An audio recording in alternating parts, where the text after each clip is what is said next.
Welcome to King of Cups, Channel KoK. And today, or this evening, we are going to be throwing a bit of a celebration of sorts. Very weird celebration. Um, You'll laugh and you'll cry. There's a little tragedy in it yeah, this is toward going to the be end. the great modern American tragedy. So, and it's very odd. We didn't really plan to be not today, but tomorrow. Um, when I am premiering this episode, it will Prime be time. on prime time. It'll actually be the anniversary of the passing of the individual we'll be talking about today, and that is Walt Disney. So yeah, today is the 100-year Disney deep dive spectacular, I guess you can say. Um, so the Branch and I, we've been talking about this for a little while, and this has been on my radar for since September 2022, when Disney announced a year-long 100-year celebration during the D23 of 2022. We are now in 2023, the year of their year-long celebration, the end of their year-long celebration. And now we're going to kind of just join in on the celebration and take a look back on not just this last year, but really this last 100 years um, of the Walt Disney Corporation, right? The century of imagination engineering, Yep, isn't it? yep. So, So what's been the purpose of that, I wonder, you know? yeah, People really, always like, talk about the subliminal stuff in Disney. yeah, it's, it's like not many studios um, really last that long. I mean, not many brands of studios. A lot of times studios get, you know, bought out or rebranded, but really there's only like three big corporations that own everything when it comes to Hollywood and stuff. I think But like, I think we'll kind of get into why though, because they're not your typical production company, you know? yeah, that's right. Disney has a very odd history, um, and it's kind of it's it's because Walt himself was a very eccentric person. And so before we get into the corporation, which we can get more towards probably around the middle half of this episode, let's take a look at Walt Disney himself. And so let's, uh, we can tip our invisible rabbit ears. Man, I should have put on my Disney cap. I have my Mickey Mouse ear somewhere. I have my golden Mickey Mouse ear somewhere. Yeah, They're it's gold. yeah, they was gold. The pair that I got when I went to Disney World as a kid. It was gold and they had Stitch on them, like a Oh, Stitch okay. right here. Like Lilo and Stitch, the Yeah, character. like Lilo and Stitch. Yes, which if you know me, you know that I have an affinity for Lilo and Stitch. That's probably my favorite Disney movie as a kid. But yeah, let's get into Walt himself and his history to kind of lay down the foundation here on how this person's individual personality um, kind of is reflected in the personality of this company that he makes, to the point where later on in life, after he eventually established the Walt Disney Corporation, he started to um, separate himself from it in a way by saying things like, "Oh, that's Walt Disney. That's not me." And by that he meant like, Walt Disney has a, a branded personality, a branded image of, family safe, family friendly, um, and so he would say things like, "Oh, Walt Disney doesn't smoke. Walt Disney doesn't drink because that's not, family. That's not part of that Not in image." not in But character. yeah, but he does. Like, oh, I do, but he doesn't, even though it's the same person. But yet, he uses his name for the company. So it's not like he created another personality. It is still his name. So that's very interesting. And maybe there's something to that. And so let's dive in here. And the first thing in our notes is Walt Disney is a Freemason. He was part of the Rosicrucians. I have a link here. If you want, I can bring that up. Yeah.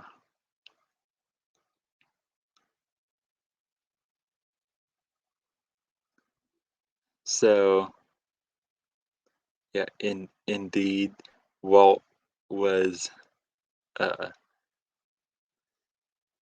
in a secret society. So we have this um, this sect of Rosicrucianism. Brance, did you want to maybe read a little bit about that for us? Sure. MLA International is an international fraternal organization for young men ages 12 to 21. It was founded in Kansas City, Missouri in the year 1919 and named for Jacques Desmoulins, the last Grand Master of the Knights Templar. Desmoulins was incorporated in the 1990s and is classified by the IRS as a tax exempt 501c3 organization, which might seem silly to mention, except that we'll notice later that Disney itself has a similar tax designation. Um, Yeah, Demolay is open for membership to. Oh, I already read that part. Sorry. The founding. The Order Demolay was founded in 1919 with 9 members, most of whom lived near each other in Kansas City. The crown appearing in the self adopted heraldic arms, or other words, an emblem, here to the right. Oh, I got a little feature there. Oh, yeah. See? Oh, cool. um, the um, oh yeah, okay. Contains 10 rubies, each representing one of the original 9 members and the organization's founder, Frank S. Land. Frank S. Land was a member of the Ivanhoe Lodge number 446. The rubies, rather, were originally portrayed as pearls. As each founding member died, the pearl representing him was changed to a ruby. How wild. So Walt was involved in this group, um, and with yeah, that year, 1919, he would have been not a founding member necessarily, I don't think, but he was certainly in the beginning stages of it. That's quite interesting. Yeah, did you have that image I showed you earlier of him with his fellow members? Um, I did, but it was too difficult for me to get it on screen, so I haven't figured out how to do that yet. Okay, we But don't have to if show I'm him. able to get it, I can. Yeah, Yeah, I tried to open it, but I couldn't get it to work. maybe here I'm gonna remove the screen share and try to open up a new tab and just search Walt Disney Freemason Rosicrucian, There you because go. That's what the find picture it. said. So that ought to be. Is that it? Oh, I don't know. You got my screen up right now. Oh. But yeah, the picture is not important. I thought it might be a nice thing to add if he was able to. But yeah, there he is. A member of this particular secret society of Freemasons, and um, Branch, you mentioned that it um is for use. It's for younger people.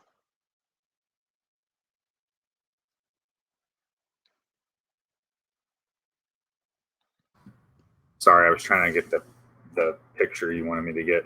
Yes, so Demolay International is a society for youths. Now, typically, these would be children of members who are already members of the Masonic Lodge.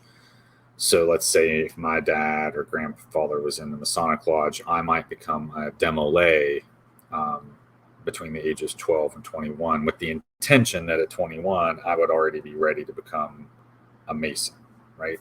And the women had an order known as the Eastern Star. Um, and so the congruent girls group was Rainbow Girls. So if you were a girl, you do Rainbow Girls from 12 to 21. If you're a boy, you do Order of Demolay from 12 to 21. Now, although I am a Freemason, I was never um, in the Order of Demolay. It didn't really seem to have an active, it wasn't really active in my area, and the Rainbow Girls as well.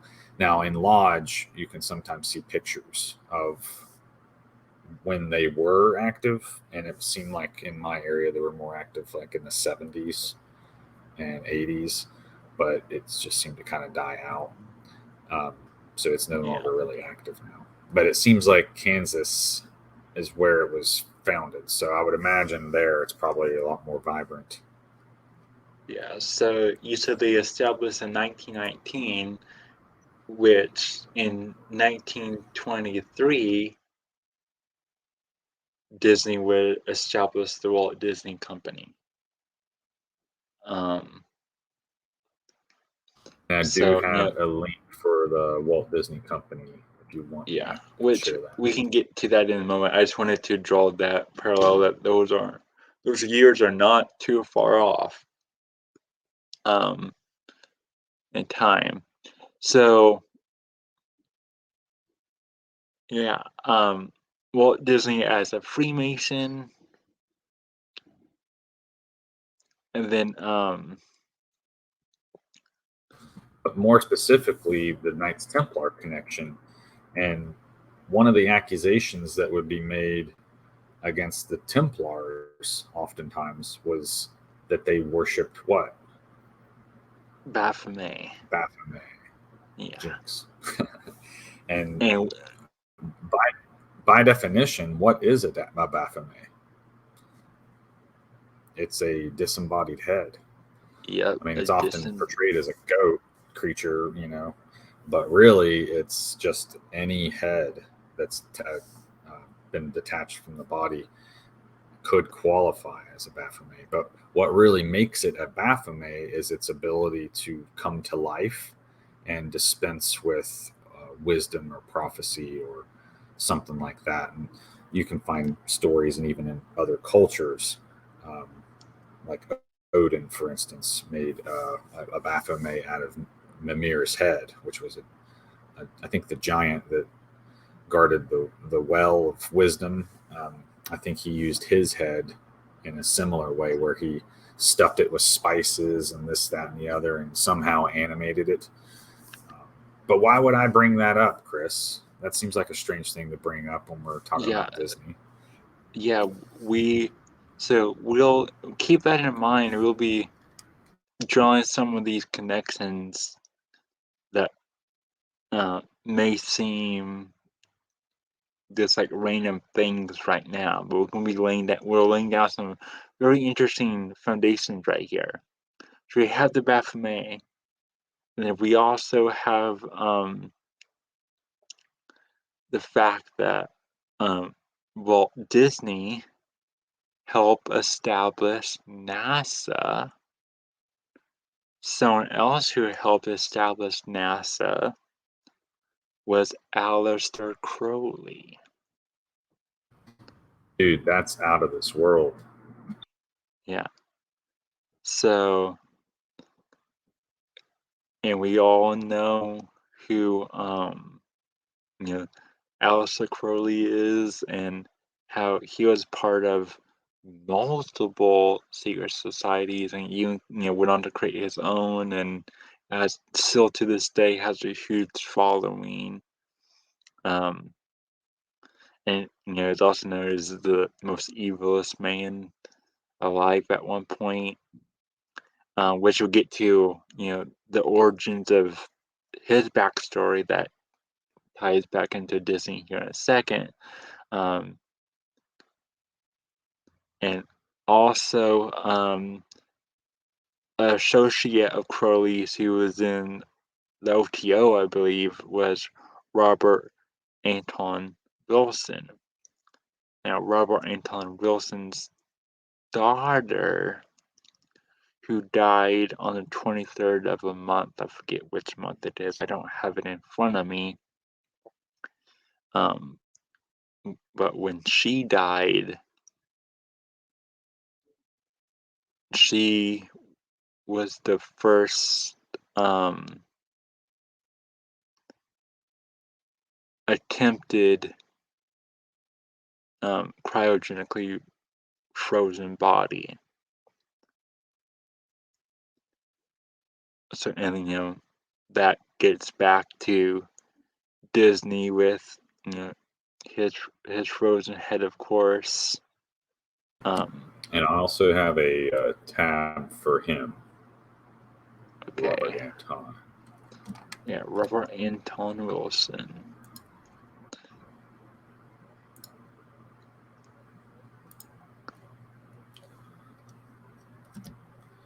So if you want, I can read a little bit about this creepy dude. Yep. Robert Anton Wilson, born Robert Edward Wilson. Ooh, name change. Born January 18th, 1932. Huh, 33 and 2. There you go. He would be a Capricorn. Died January 11th, 2007. Huh. He was an American author, futurist, psychologist, and self described agnostic mystic, recognized within Discordianism as an episcopos, pope, and saint. Man, what is that? I didn't expect that to come up. Anyway, sometimes it'll give you a little more information if you hover over it. Yeah. Wilson helped publicize Discordianism through his writings and interviews.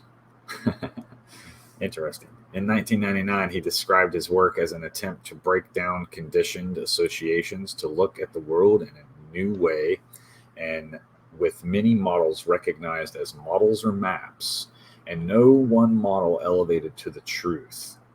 Wilson's goal was to, quote, to try and get people into the state of generalized agnosticism, not agnosticism about God alone, but agnosticism about everything. In addition to writing several science fiction novels, Wilson also wrote nonfiction books on extrasensory perception, mental telepathy, metaphysics, paranormal experiences, conspiracy theory, sex, drugs, and what Wilson called, quote, quantum psychology. Following a career in journalism as an editor, notably for Playboy, Wilson emerged as a major countercultural figure in the mid 1970s, comparable to one of his co authors, Timothy Leary, as well as Terence McKenna. Well, those are names I'm sure you all have heard. Quite an interesting cat. So, this Yes. guy was a contemporary of Crowley and Walt Disney, huh? Yeah. And so yeah, Robert Anton Wilson also published the Illuminatus trilogy, and um, I have a tab on that too. okay, right before we get to that, I want to go back to Crowley, his associate, who, um, like I mentioned a moment ago, Crowley, his origins on becoming the most evilest man alive when he was alive, um, is said to be started when he lost his daughter, who died on the 23rd of a month. So you can be seeing this trend of 23s happening. Um, so now let's go and look back at the Illuminatus trilogy.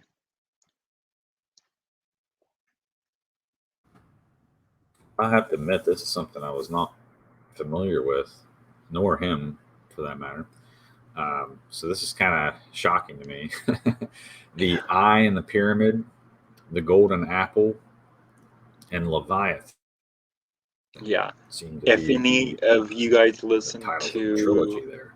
my SpongeBob sponging out as a merry time, there there was references to the Illuminatus trilogy in that episode as well.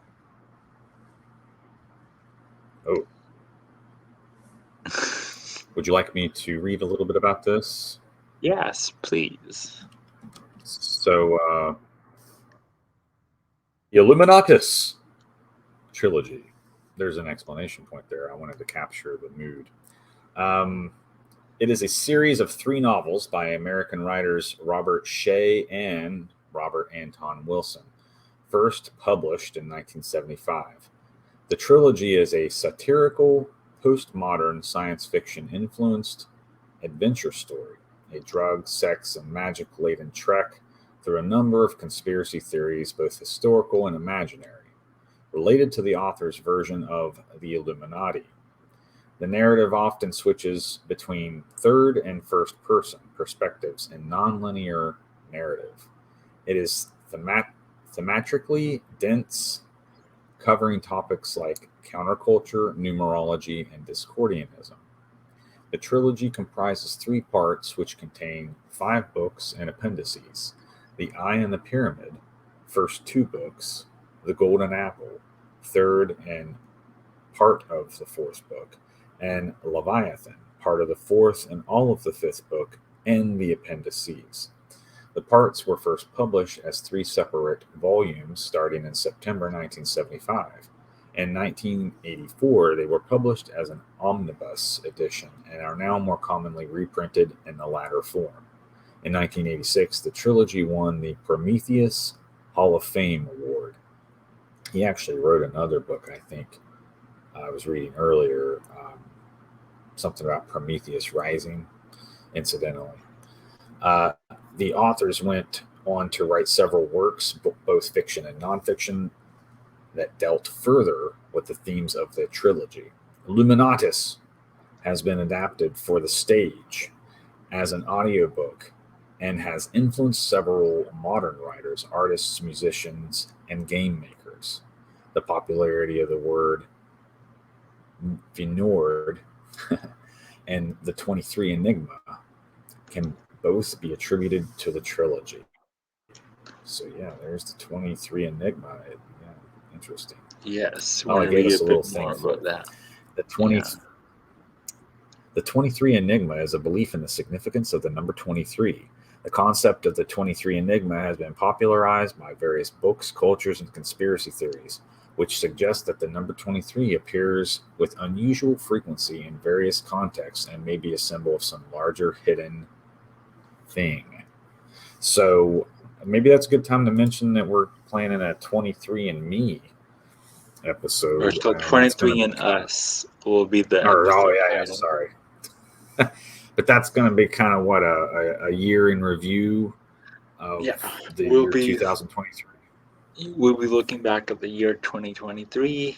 That'll come, you know, in the next month or so. So yeah, and So we might go into a little more detail about this here then. yeah, so to kind of tie some of these threads together that they were just laid out, allegedly Robert Anton Wilson learned the secrets of 23 from Crowley. Like I mentioned earlier, his daughter passed away that kicked him on his whole, course of what he had become, the beast, or whatever you want to call him. Yeah.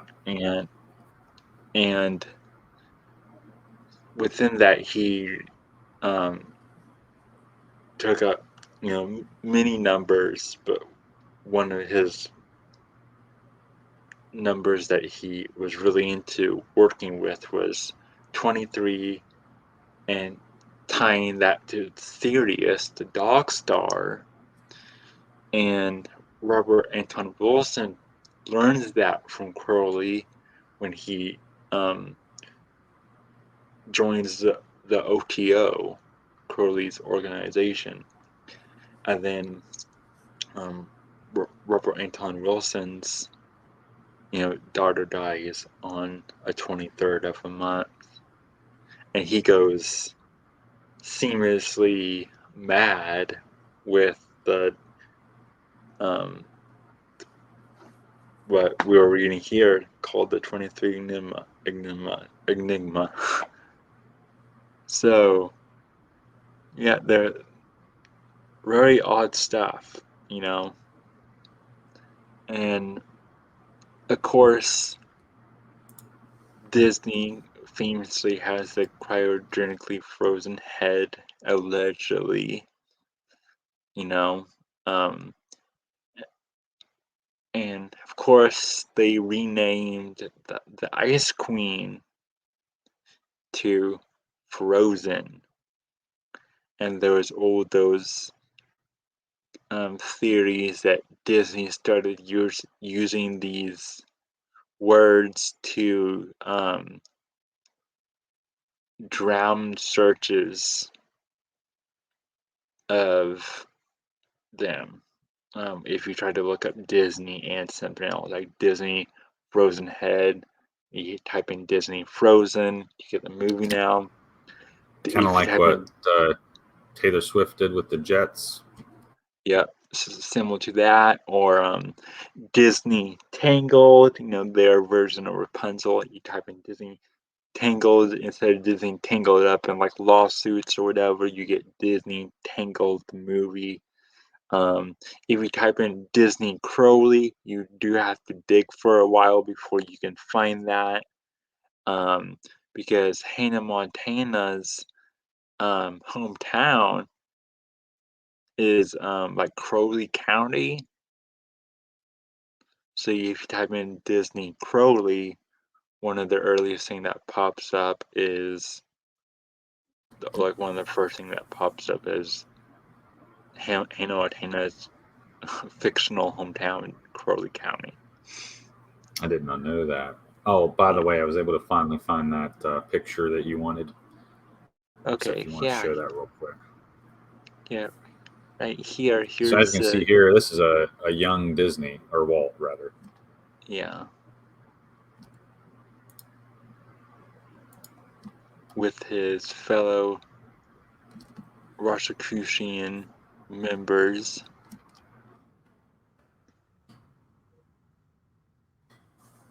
Disney was trained, or Disney himself was trained as a boy and man on the tenets of Masonry and the Order of Demolay, an international organization headed by the Freemasons for young men ages 12 to 21. The Order of Demolay derives its name from Jacques Demolay, who lived in 1243 through March 1314, the last Grand Master of the Knights Templar. He was the guy that was burned at the stake. That's where Friday the 13th comes from. It's this Jacques Demolay guy. That's the day that the Spanish king rounded up all the uh, Masons and killed them. Well, the ones he could find anyway. But Jacques Demolay would not give up his brethren, and so this order was created in his honor. But that's, Friday the 13th, which another Taylor Swift reference. Yep. Sorry to talk about And her well, again. we can, Taylor Swift. She was born in December, and Thanks. she just had a birthday. Like what? She was born on December 13th. Oh, So of course. So she's a Sagittarius then. yeah, she just had a birthday yesterday actually. And she, her parents allegedly, left the city life to own a Christmas tree for him. She really is tied into this time of year, and so as Walt Disney. You know, everyone thinks of Disney for Christmas time. Families go to a very Watch merry, movies. Yeah. watch movies or go to a very merry Mickey Christmas or whatever that celebration is called, which we'll talk about later. Um, so yeah, it's interesting that um, these prominent people seem to um, use the magic Of around this time nostalgia. of year. Yeah. Yeah. It's probably good Um, for sales and stuff. Like Mariah Carey is a great example of that, I guess. yeah. um, let me see And what else. what is it? That Paul McCartney, uh, "A Wonderful Christmas Time" song. They didn't even rehearse that song. They just did a rough take of it, and it's still around today. Yeah. He hates it, I think.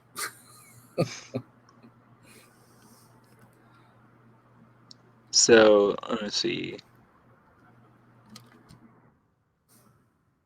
So yeah, one of the things that um, Robert Anton Wilson talks about, and so does Crowley, is Sirius connecting into 23. Um, and so, do you have something pull up, Brance, about Sirius, perchance?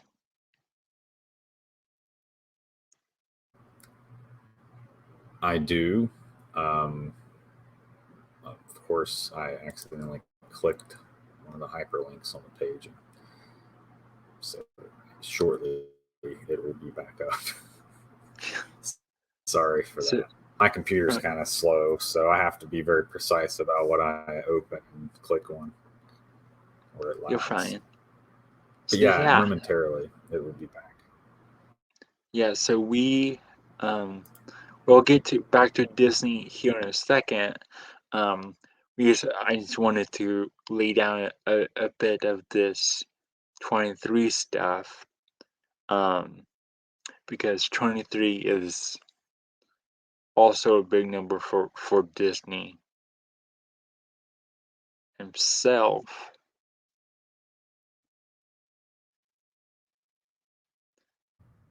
And I mean, I I guess finally you can. got the page restored. Yeah. There's also 23 flavors in Dr. Pepper. Remember that, guy? So yeah, here's Yeah, that's going to be a fun Sirius. episode because we've been compiling notes on that for a while. So stay tuned for that one for sure. Yeah. Um, So there's a lot of like technical jargon in the first thing, but the first sentence does kind of get to the point there. Sirius is the brightest star in the night sky. Its name is derived from the Greek word uh, meaning glowing or scorching. And it is indeed, it carries the designation of Canis Majoris. Um, Below, in the second paragraph, it's a little less hard to read. Sirius appears bright because of its intrinsic luminosity. It is and its proximity to the solar system. At a distance of only 2.64 parsecs, that sounds like Star Trek language, the Sirius system is one of the Earth's nearest neighbors. Sirius is gradually moving closer to the solar system, and it is expected to increase in brightness slightly over the next 60,000 years to reach a peak magnitude of negative 1.68, which that happens to be the phi, the divine constant. Coincidentally, at about the same time, Sirius will take its turn as the southern pole star around the year 66 CE. In that year, Sirius will come to within 1.6 degrees of the south celestial pole. So you can kind of think of Sirius as like the opposite of the North Pole, is what I'm kind of getting from this. So yeah, man. I mean, it kind of goes on and on and on. But yeah, yeah. Sirius is colloquially known as the Dog Star, reflecting its prominence in the constellation Canis Major. I can't help but think of Pluto, Mickey's dog, whenever we're talking about this. The heliacal rising of Sirius marked the flooding of the Nile in ancient Egypt and the dog days of summer for the ancient Greeks, while to the Polynesians, mostly in the southern hemisphere, the star marked winter, so the North Pole there, and was an important reference for their navigation around the Pacific Ocean. So even though it's still technically south, it's their winter. So, but yeah, pretty interesting star there. We see Sirius Yeah. come up a lot in culture, of course. Um, Even one of the more popular references being like what with the Joker. Yeah. Why so Why so serious? serious? You also have that Florence and the Machine song "Dog Days Are Over," where in the music video they're dressed up as blue Oh, people. okay. Yeah. As what Uh, people? as just blue people, as like with blue skin. They try to look like Huh. they're alien, extraterrestrial. Um, yeah. So you have all this 23 stuff connected to Sirius, and then you was you wanting to read that? Is that why you Well, I was highlighted just it? finding some weird. I was just finding some weird stuff in here. The Romans celebrated the heliacal setting of Sirius around 25th of April by sacrificing a dog along with incense, wine, and a sheep to the goddess Robigo, so that the star's emanations would not cause wheat rust on wheat crops that year. Bright stars were important to the ancient Polynesians for navigating the Pacific Ocean. They also served as latitude markers. The declination of Sirius matches the latitude of the archipelago of Fiji at 17 degrees south, and thus passes directly over the islands each sidereal day. Sirius serves as a body of the Great Bird constellation called Manu, with Canopus as the southern wingtip and Procyon on the northern wingtip. With which divided the Polynesian night sky into two hemispheres. Man. Just as the appearance of Sirius in the morning sky marked summer in Greece, it marked the onset of winter for the Maori, whose name Takurua described both the star and the season. Its culmination at the winter solstice was marked by a celebration in Hawaii, where it was known as Kaulua, the Queen of Heaven. Many other Polynesian names have been recorded, including Tuua in the in some islands, Rehua in New Zealand, and some others. Festivity of the original High Chiefs. Festivity who rises with prayers and religious ceremonies in Tahiti. So yeah, there's some prominence with Sirius that I was unaware of, and these southern Yeah. hemisphere cultures. So I thought that was, it just really popped out at me there when I was scrolling through this stuff. Yeah. So both a dog and a bird, Romans sacrificing a dog. I mean, whew, Yeah. it's crazy, man. So we have Oh, look at this. Sorry, one more thing. oh, And it's talking here to the Greek observers. Uh, this signified that the emanations that caused its malignant influence, anyone suffering its effects was said to be starstruck, and it was described as a burning or flaming in literature. The season following the star's reappearance came to be known as Dog Days. So yeah, that's like nice. an ominous time, dude. And Yeah. Sirius would be seen to twinkle more in unsettled weather conditions of early summer. There's a lot going on there. Yes. And so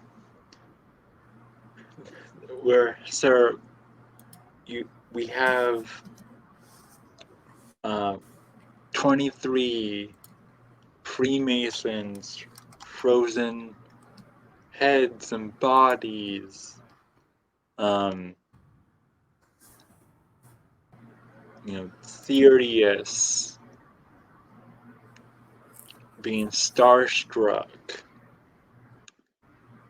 We have all these things happening in and around Walt Disney. And this isn't even getting to the company. I'm sure some of you can see how this is aligning to how all this affected Walt Disney Studios. So let's just in a moment we'll take a break. But before we do that, let's kind of set up this scene. So you have this young man who is initiated into a secret society for young people to prep them for the big leagues.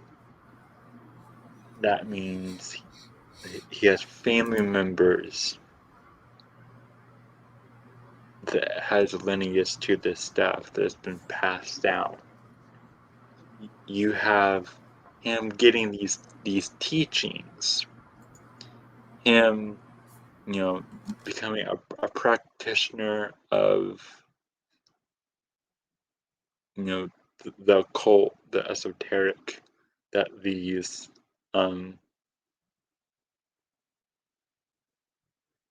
groups, these societies use, that they work with these, And and they his also associates. and his associates. So you have all that building up, and now you also have this being in the early days of Hollywood, and this is where we kind of get um, corporate, I guess you can say corporate magicians, where you have people that are doing in business suits and doing seamlessly more modern, you know, office job creating companies and stuff. But they also have this knowledge, and they're doing all this esoteric things underneath their um, companies. And so, um, flash forward from 1919, years of teaching that Walt has in 2023, or not 2023, 1923, he establishes Walt Disney Studios, the Walt Disney Company. And he, um, will go on to create this this one of the most world-changing companies that our modern society has ever seen. We, our society, if you really think about it, our society would be totally different if it wasn't for Walt Disney. Like, think of how big Walt Disney Studios is today. It would be completely different. Um, and like I said, he also helps establish other things like NASA. Um,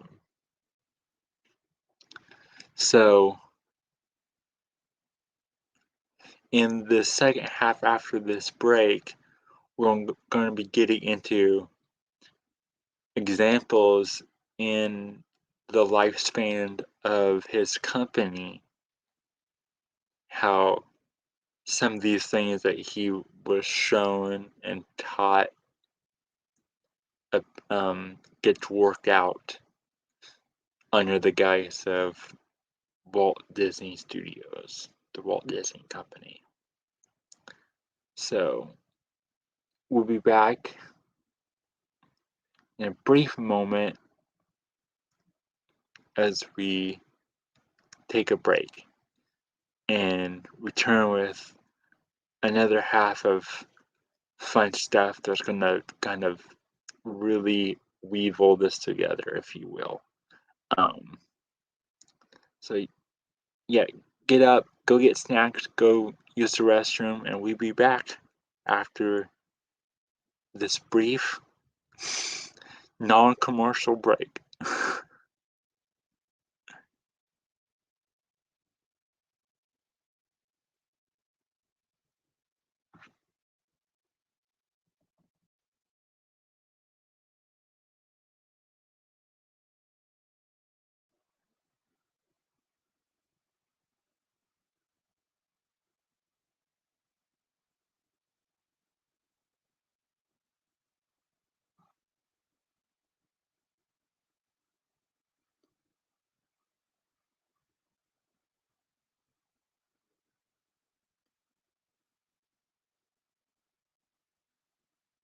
Welcome back, everyone, to the second half Welcome back.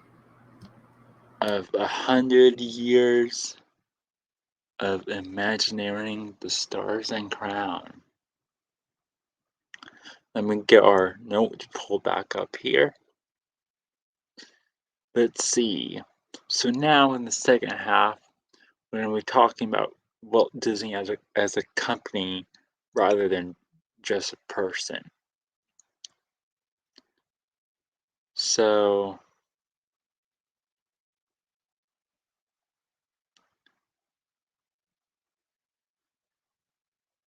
we ended it with talking about Sirius. And so, that gets more into the realm of astronomy and astrology and things like that. And of course, when you think of astronomy and astrology, you think of the Sorcerer's Apprentice segment from Fantasia. So now we're getting to some Disney magic, so to speak. And of course, that's where Disney dons or not Disney, Mickey Mouse dons the astronomer's cap and the robes with the wand, his ceremonial wand, and he starts orchestrating the stars.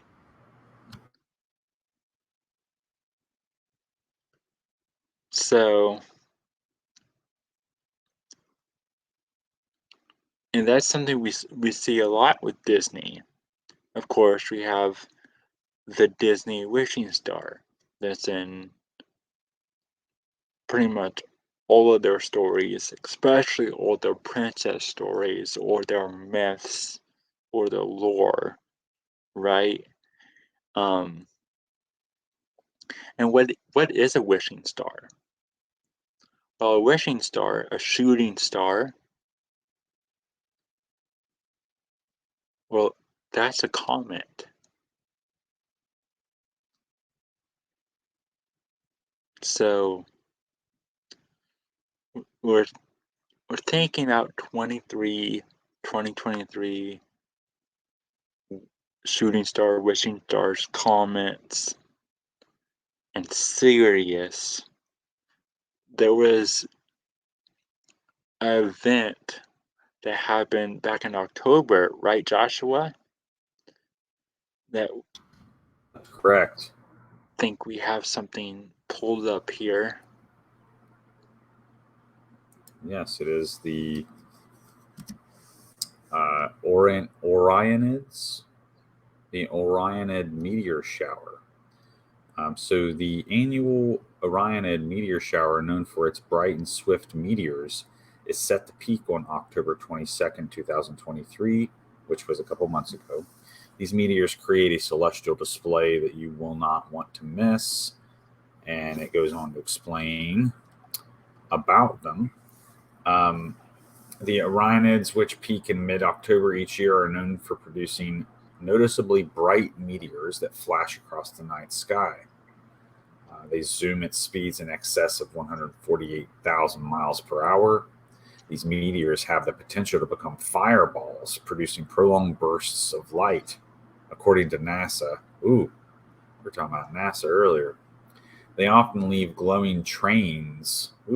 There's the train thing. We've been having a lot of trains stuff coming up lately. Yeah. Trains in their wake, which can linger for several seconds to minutes. The radiant point of the shower, that is the location in the sky where the meteors appear to originate, is in the constellation Orion. And it is important to note that while constellation names help skywatchers locate meteor showers, they aren't the actual sources of the meteors. In actuality, the meteors are tiny fragments and particles, typically from comets or asteroids, that burn up as they enter the Earth's atmosphere. So, what are these particular asteroids the remnants of? Well, we learn that these are actually the remnants of Halley's Comet in this particular case, as it mentions up here in the title. So, one of the things we were speculating is what is the identity? I have the right here. Yeah. So, what is the identity of that star?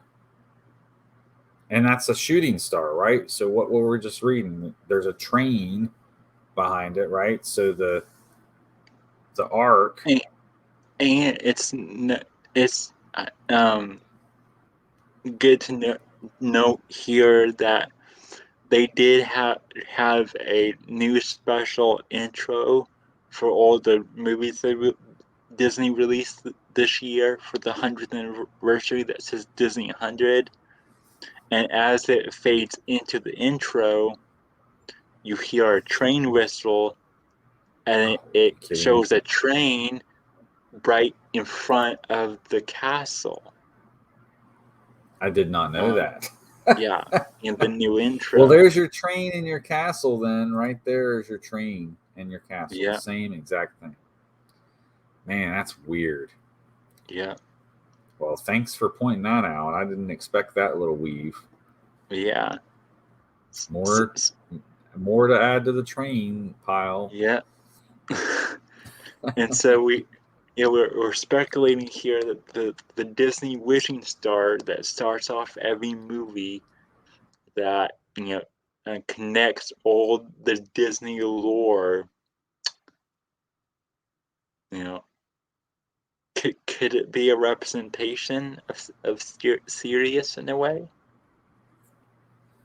Is it see Sirius is a stationary star in contrast to a shooting star, which is not stationary but moving. So, um, and of course, there's the old children's rhyme, starlight, star bright, the first star I see tonight.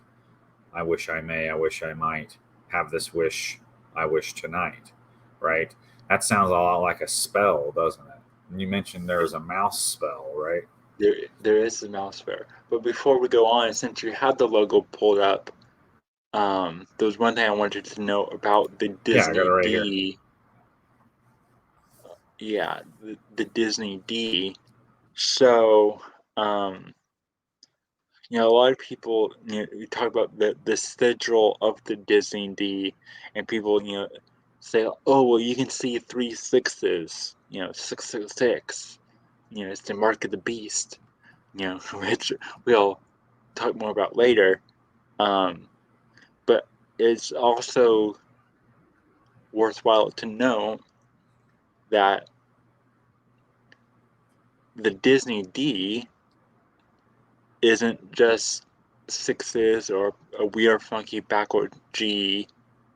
It's a pole and a star spiraling up the pole. So it's a pole Mm. star. So not only do we have 23, which is a reference to Sirius, but we have the D, which is a reference to the pole star, the North Star. Man, that's so. Which star are we wishing on here? In some Yeah, contexts, it seems like the first star you see tonight would often be Venus, which is a moving star, but a planet in the same time. Um, just star in the general sense that it's a planetary body, right? yeah, So I think that's interesting too, is that it seems to almost change. yeah. There's there's a mystique there, and we all know that the mystique is very, it's a good um, thing to keep your spells potent, and which we may get into. Maybe that's the reason why newer Disney stuff, or one of the factors newer Disney stuff doesn't stick as much as the older stuff. The mystique isn't there because all the new stuff has to explain everything away so much with whether woke propaganda or retreading old material to try to quote deepen the lore. But what makes lore more magical is the mystique. Are you saying that they're making a mystique by doing that? I guess you could. Guess you could. I wasn't sure. I wasn't sure how if that would come out right, but it did seem okay. Yeah. Um, you also noted Joshua Steamboat Willie, That's the Steamboat first Mickey. Mickey cartoon, right? Yep. And of course, before Mickey was Mickey, he was Oswald the rabbit.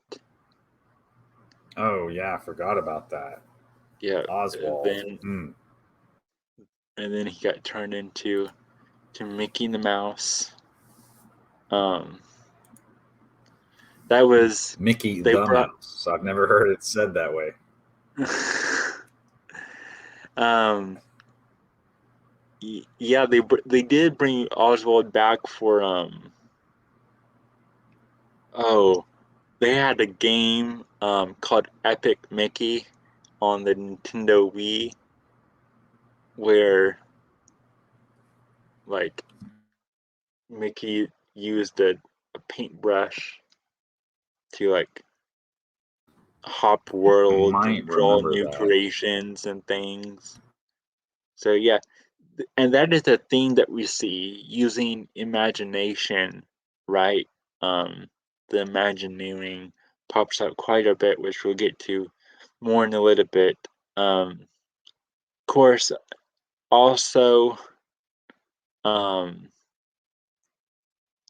we have this year in 2023 um, the movie Wish, the big climactic ending, the big final firework, the big shebang at the end of the 100-year celebration for Disney um, was the new princess movie, Wish, which in itself was, like I previously just mentioned, um, it's one of these Disney properties that's supposed to kind of go back and deepen the lore.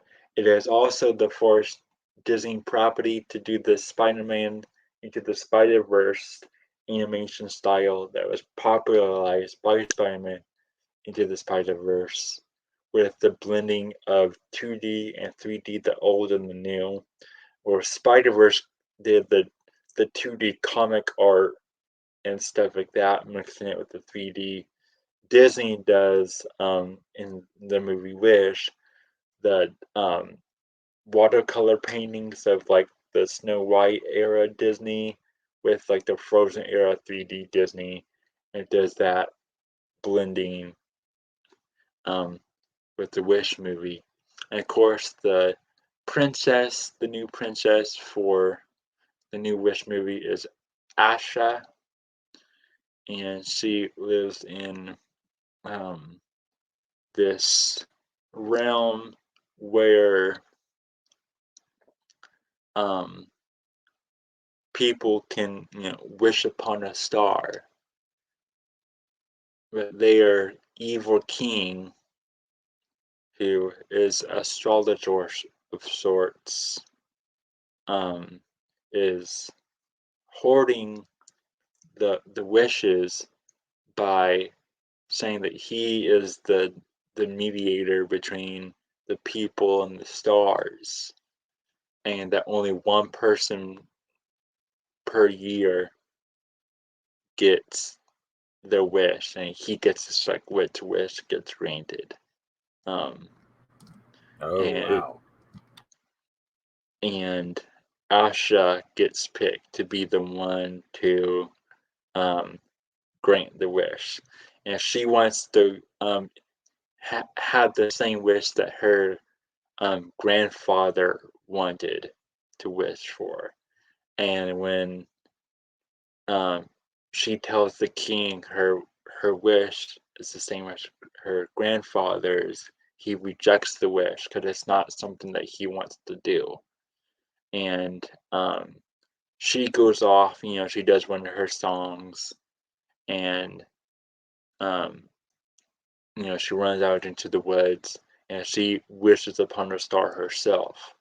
And the star that she wishes upon becomes sentient and comes down to Earth and becomes her little companion into um, this mission to kind of free the stars to give them back to the people in a way, free the people wishes, their heart, their imagination, whatever you want to call it. And of course, she needs an animal companion, so the star makes this little lamb start talking by spreading some of its magic on the lamb. So her animal companion is a lamb. And so you have Asha, a wishing star, a lamb, and kind of the culture that they're drawing from in this realm is very Middle Eastern, right? So you kind of have this semi-biblical story that's kind of being told here in a way. And almost every person in her town is supposed to represent a character from a Disney movie from the past 100 years. Like she has a group of friends, and her group of friends are supposed to represent each of the seven dwarfs from Snow White. And there was a person who's like very acrobatic, and his name is Robin. So his name is not Robin. His name is Peter for Peter Pan, and so on and so forth. Where they're kind of drawing these parallels. And at one point, she gets a wand, and she's in this cloak that kind of represents or kind of looks similar to the fairy godmothers. And so they're making you want to like have that nostalgia drip, which is really popular right now, of course. Um, and so we have this um, accumulation of 100 years of Disney that's supposed to be harkening back to the lore, but it hasn't done really good in the box office. In fact, it's kind of being um, smacked upon in a way by critics and um, reviewers online for just being not bad, just mediocre, and being um, a bit woke in its delivery of its story. I'm picking out the cool aspects to tell you that is going to help our conversation. But there are, of course, elements and lackluster songs that depict some of the newer trends and tropes that Disney has picked up, um, and Hollywood in general has picked up over the years. It seems like that people are complaining about. Um, that's not to say these tropes are good or bad. It's just an observation at this point. Um, so yeah, I think that is fascinating. They also did a short called Once Upon a Wish. Excuse me, which is where at Disney Studios were old like the murals of all their old IP over the years jump out of the pictures and all meet each other, and then Mickey gets the go to the picture of Walt and talk to Walt Disney. It's supposed to be this big emotional thing.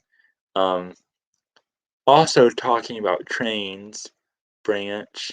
Um, Walt, when he was coming up with um, Disney parks, he was wanting a interactive um, interactive story in a way, and he came up with it by using model train sets, and that would become Disney parks as we see them today. That's wild. Trains were even an answer last night at the trivia event I was at. It kind of shocked me for it to even be randomly there. I guess the scale for model trains is designated as TT. Still don't know exactly what that stands for, but the Hmm. question involved that. So yeah, it was kind of course, You nobody may, else there have been having the experiences with trains that I have been having. So I don't know if everybody else thought it was weird, but for me, it was very weird. yeah. Uh, Earlier, before we came back from the break, Branch, you mentioned something else that ties constellations and a mouse together. Did you want to briefly mention that? Oh, are you talking about Dune? Yes. Yeah, so I was reading Dune with a friend of mine last night, and we were kind of picking up. We went and saw the movie together, so we were kind of picking up in the book, picking up from where that had left off, and just prior to this chapter beginning, in the part that I'm going to be talking about, there's always these little quotes and stuff at the very beginning. And this one was about how when the old Duke had died, there was a comet that streaked across the sky. Not the old Duke, but Duke Leto, rather. And I guess that was seen as like a harbinger or something. And then later on the chapter, because I had been wondering to myself when I read that, I thought, well, I wonder which constellation that comet would have went by. And then it occurred to me they don't ever really talk about astrology in Dune. Well, then we're reading it, and one of the scenes is when they're in that still tent, reading about the survival guide and stuff that they had. It talks about a constellation known as Moadib. Moadib's the name of the desert mouse, and it starts talking about the constellation of Moadib and how the tail of the mouse actually points north. And I thought, what a strange little detail that I mean, this is I think the fifth or sixth time that I've read the book, and I've never noticed that before. So, so yeah, there's a comet, and I didn't necessarily say that the comet went across Moadib's constellation, but that was just my train of thought as I ran across the mentioning of the comet and then later the mouse. So, so yeah, man, thanks for allowing me to share that mouse Yeah. symbolism there.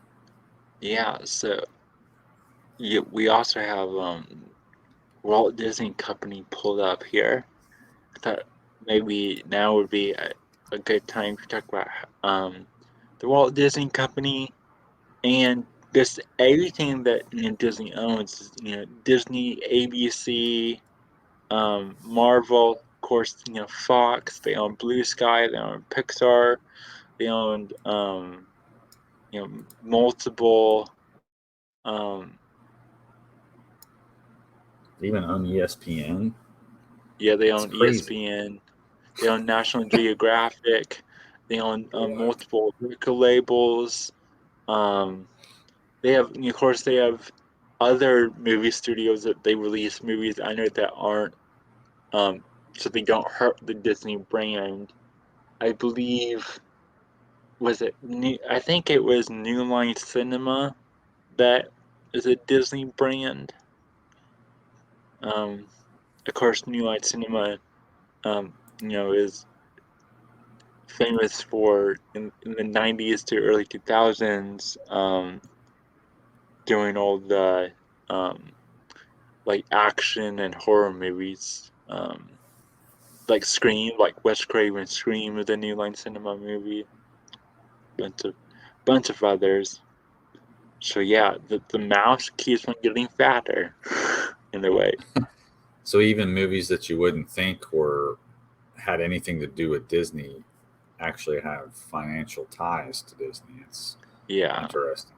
And here it says the company celebrated their 100th anniversary on October 16th. So mid October was when we had the meteor shower from Halley's Comet. So yeah, how auspicious yeah, for that to be marked by such an occasion. Is there anything from their wiki that you wanted to read, Joshua? Let's read a little bit about the history. Um, Yeah. so in 1921, American animators Walt Disney and Ub Iwerks founded Laugh-O-Gram Studio in Kansas City, Missouri, again where the Order de Molay is founded. Iwerks and Disney went on to create several short films at the studio. The final one, created in 1923, was entitled Alice's Wonderland and depicted child actor Virginia Davis interacting with animated characters. Before the film was released, Laugh-O-Gram Studio went bankrupt and Disney moved to Hollywood, Los Angeles, to join his brother Roy O. Disney, who had tuberculosis. However, the film became a hit after Disney contacted New York film distributor Margaret Winkler, who purchased it. Disney signed a contract later that year with Winkler for $1,500 to create 6 series of Alice comedies, with an option for 2 more 6-episode series. Walt and Roy founded Disney Brothers Studio on October 16, 1923. There's the 23 enigma once again. To produce the films. In January of 1926, the Disney studio on Hyperion Street was completed, and Disney Brothers Studio name was changed to Walt Disney Studio. After producing several Alice films over the next 4 years, Winkler handed the role of distributing the studio's films to her husband, Charles Mintz. In 1927, Mintz asked for a new series of films to be made, and in response, Disney created the first series of fully animated films starring a character named Oswald the Lucky Rabbit. The series was produced by Winkler Studios and distributed by Universal Pictures. Walt Disney Studios completed 26 Oswald shorts in total. I mean, I've never even heard of Oswald the Rabbit, I don't think. So, in 1928, Walt wanted a larger fee for his films, but Mintz wanted to reduce the price. Soon after, Walt discovered Universal Pictures owned the intellectual property rights to Oswald, and Mintz threatened to produce the films without him if he did not accept the reduction in payment. Walt declined, and Mintz signed 4 of Walt Disney Studios' primary animators to start his own studio. Iwerks was the only top animator to remain with Disney Brothers. Walt and Iwerks replaced Oswald with a mouse character that was originally named Mortimer Mouse. It just doesn't have the same ring to it. But Walt's wife urged him to change the name to Mickey Mouse. Much better. In May 1928, the studio made the silent films Plain Crazy and Gallopin' Gaucho as test screening for the new character. Later that year, the studio produced its first sound film, the third short in the Mickey Mouse series, Steamboat Willie, and was made using synchronized sound, becoming the first post-produced sound cartoon. The sound was created using Powers' Symphony system, which used Lee DeForest's phonofilm system. Pat Powers Distribution Company distributed Steamboat Willie, which became an immediate hit. In 1929, the company successfully re-released 2 earlier films using the synchronized sound. I think that's enough to kind of cover the basis of how Mickey came to be. Yes. And a couple of things I wanted to kind of point out there is notice that his first project was Alice. So it was Alice the one Yeah. with the looking glass. So you had that immersion, you had that going into the imaginal realm motif from the beginning. Then of course, as you mentioned, the 23 of it all as well. Yes, of course. The 23 Enigma. Yes, yes, yes. And um,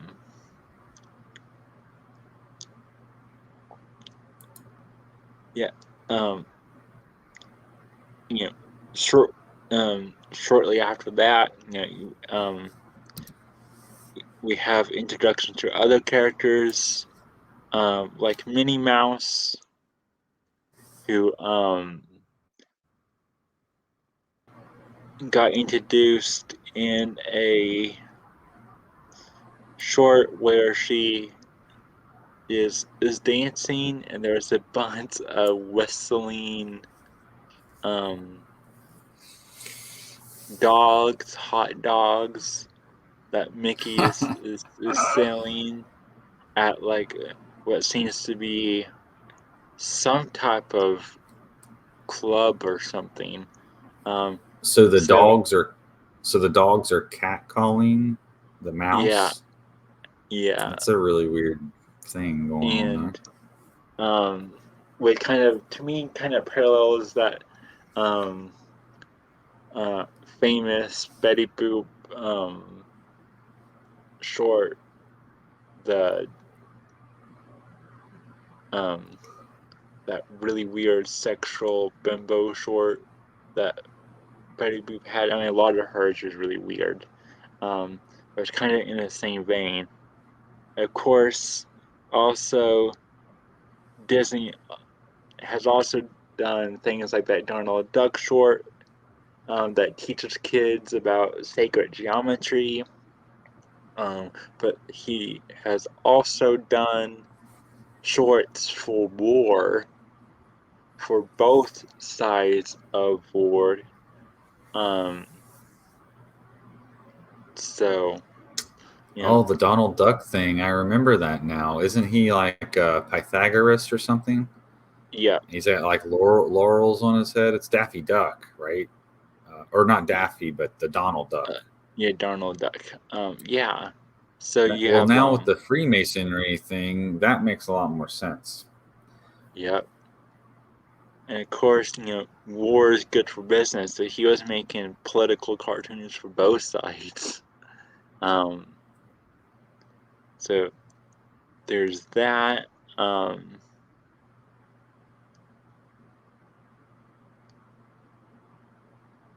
let me see what else do we got here. And one something that uh, Disney, Disney Studios when they was making all their early films,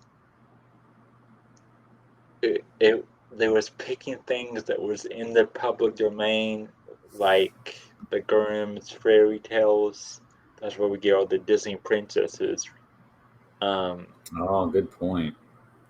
yeah, and just like we was talking about earlier, when you try to search certain things about Disney, only certain things pop up now.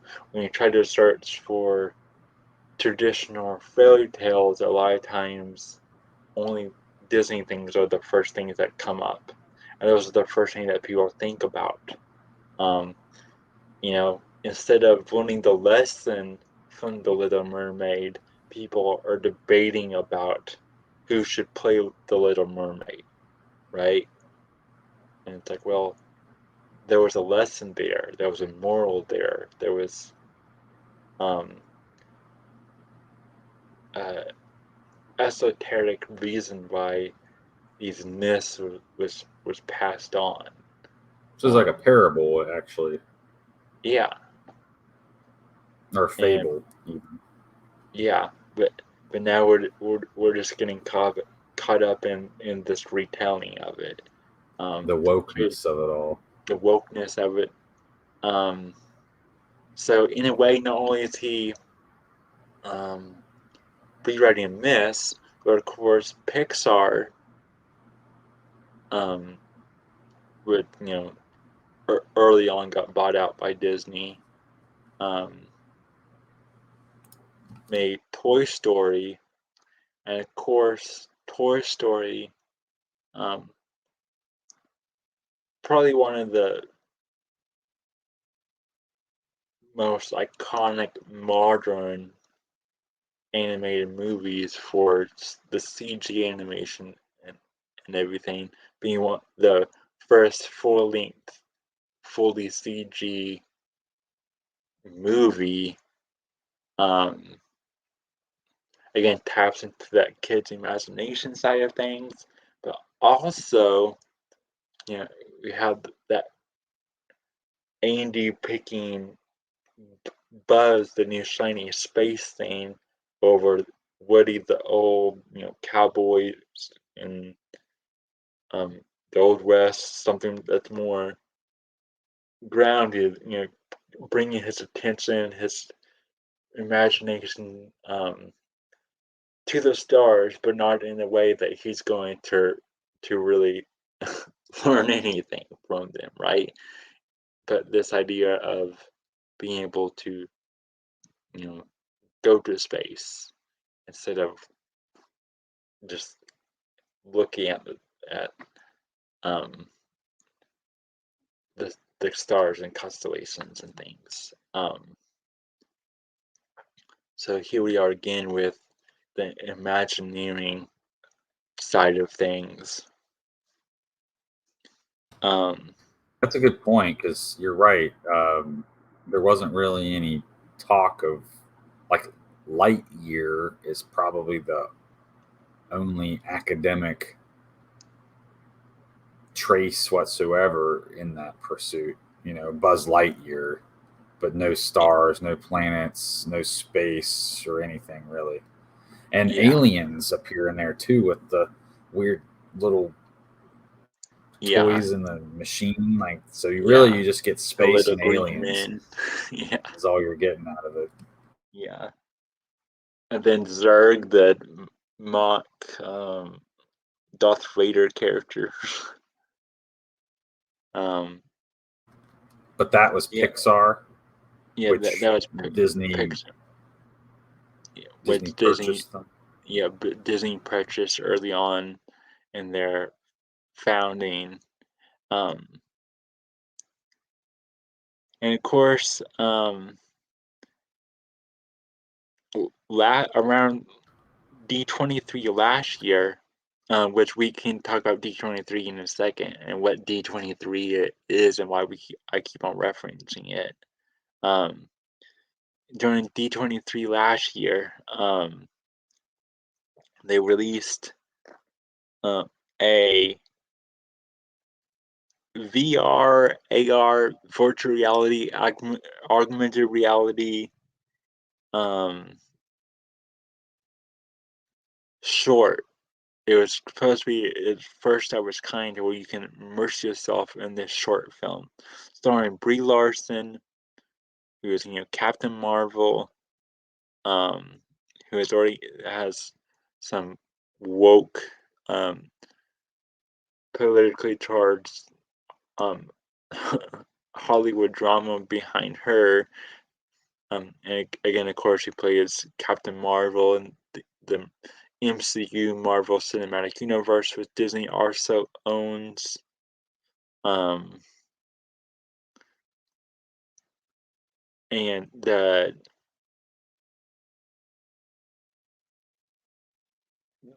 in its short, you you when you go into that augmented reality VR space, um, you're trying to piece together lost memories in the um, imaginal realm. I believe it's called Remember. And so you have that, and that of course premiered on Disney Plus, Disney streaming service, which is actually going away at the start of 2024. They're combining with Hulu, so there's going to be one streaming platform. The streams So are you could say the being stream is drying up, huh? the streams are drying up. They becoming one, shifting streams. So do you have something here on D23? Want to read this for us, Joshua, and explain what D23 is for us? Sure. Um, so D23, the official Disney fan club, also known, if we're going to be talking about this, at some point we need to mention Disney adults. But anyway, Yeah. the official Disney fan club, also known as Disney D23 or simply D23 as the official fan club. That was redundant. Founded in 2009, the organization is known mainly for its biennial exposition event, the D23 Expo. The name D23 refers to the D for Disney and 23 for 1923, the 23 enigma of it all, which is the year Walt Disney founded the company. Membership is in two levels, free and gold. Ooh, your gold mouse ears. Were you part of the club or something at one point? Membership includes Disney 23, a quarterly publication, yearly gifts, events, exclusive merchandise offers, and discount and early access to D23 Expo Fan Convention. The history: Bob Iger introduced D23 on March 10th, 2009. During the company's annual meeting, D23 had a booth at San Diego Comic Con in 2009 and held the first D23 Expo on September 10th through the 13th, 2009. In March, D23 announced that the expo would be biennial instead of annual, and Destination D events would be held in the off year. In February 2013, the Walt Disney Company Japan announced the first D23 Expo Japan would be held in October of 2013. Then, April of 2013, D23 and Turner Classic Movies Festival teamed up for the 75th anniversary showing of Snow White and the Seven Dwarfs. And Kirk Douglas hosted the showing of 20,000 Leagues Under the Sea, newly restored from the original camera negatives. Stephen Clark stepped down as head of D23 in late September 2013. And then by January, Adam Sanderson took over as Senior Vice President Corporate Communications with oversight from Disney Archives. It was at the vault. At the November 2014 weekend event, Destination D, Sanderson indicated that the silver level of membership was being discontinued. Well, we didn't even get to hear what that was about. In October of 2018, Disney Cruise Line began showing a Disney at Sea with D23, a 30-minute entertainment news show that covers the many Disney subsidiaries with input from D23, starting with the ship Disney Wonder. Well, that's interesting. So they got cruise ships, they got Fox, they got ESPN, they got Disney World, they got Pixar, and they got Marvel. Since before we talk about Disney adults, maybe right now, and since you mentioned the cruise ships, maybe right now would be a good time to mention all the missing kids that happen to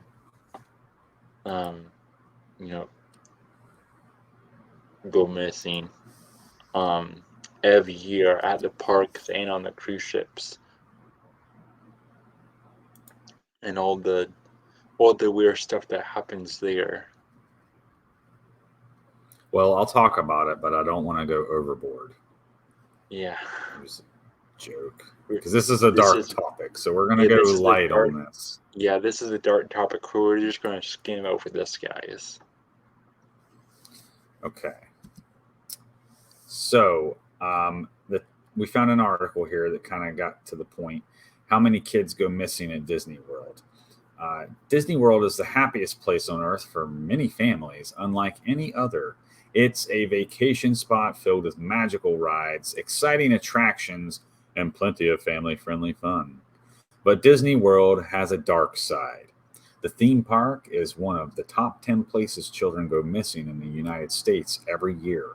Children go missing at Disney World more often than they go missing at Disneyland, Disney California, Adventure, or anywhere else in Orlando.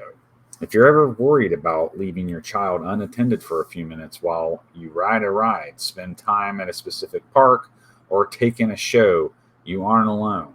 There are plenty of parents who feel the same way. The good news is that most of the kids who go missing at Disney World are safe and well in just a few hours. So, what it's saying here is some of them are actually found. Yeah. How many kids go missing at Disney World? The simple answer to that question is no one knows for sure. This is because Disney doesn't publish official statistics on the topic. Researchers at the University of Central Florida have studied this issue extensively and have estimated that more than 100 kids go missing at Disney World every year. Still, you'll be happy to hear that most of these missing kids are reunited with their parents or guardians within the same time they're reported missing. So it's not forever in many cases. Yeah. Um, So but yeah, anyway.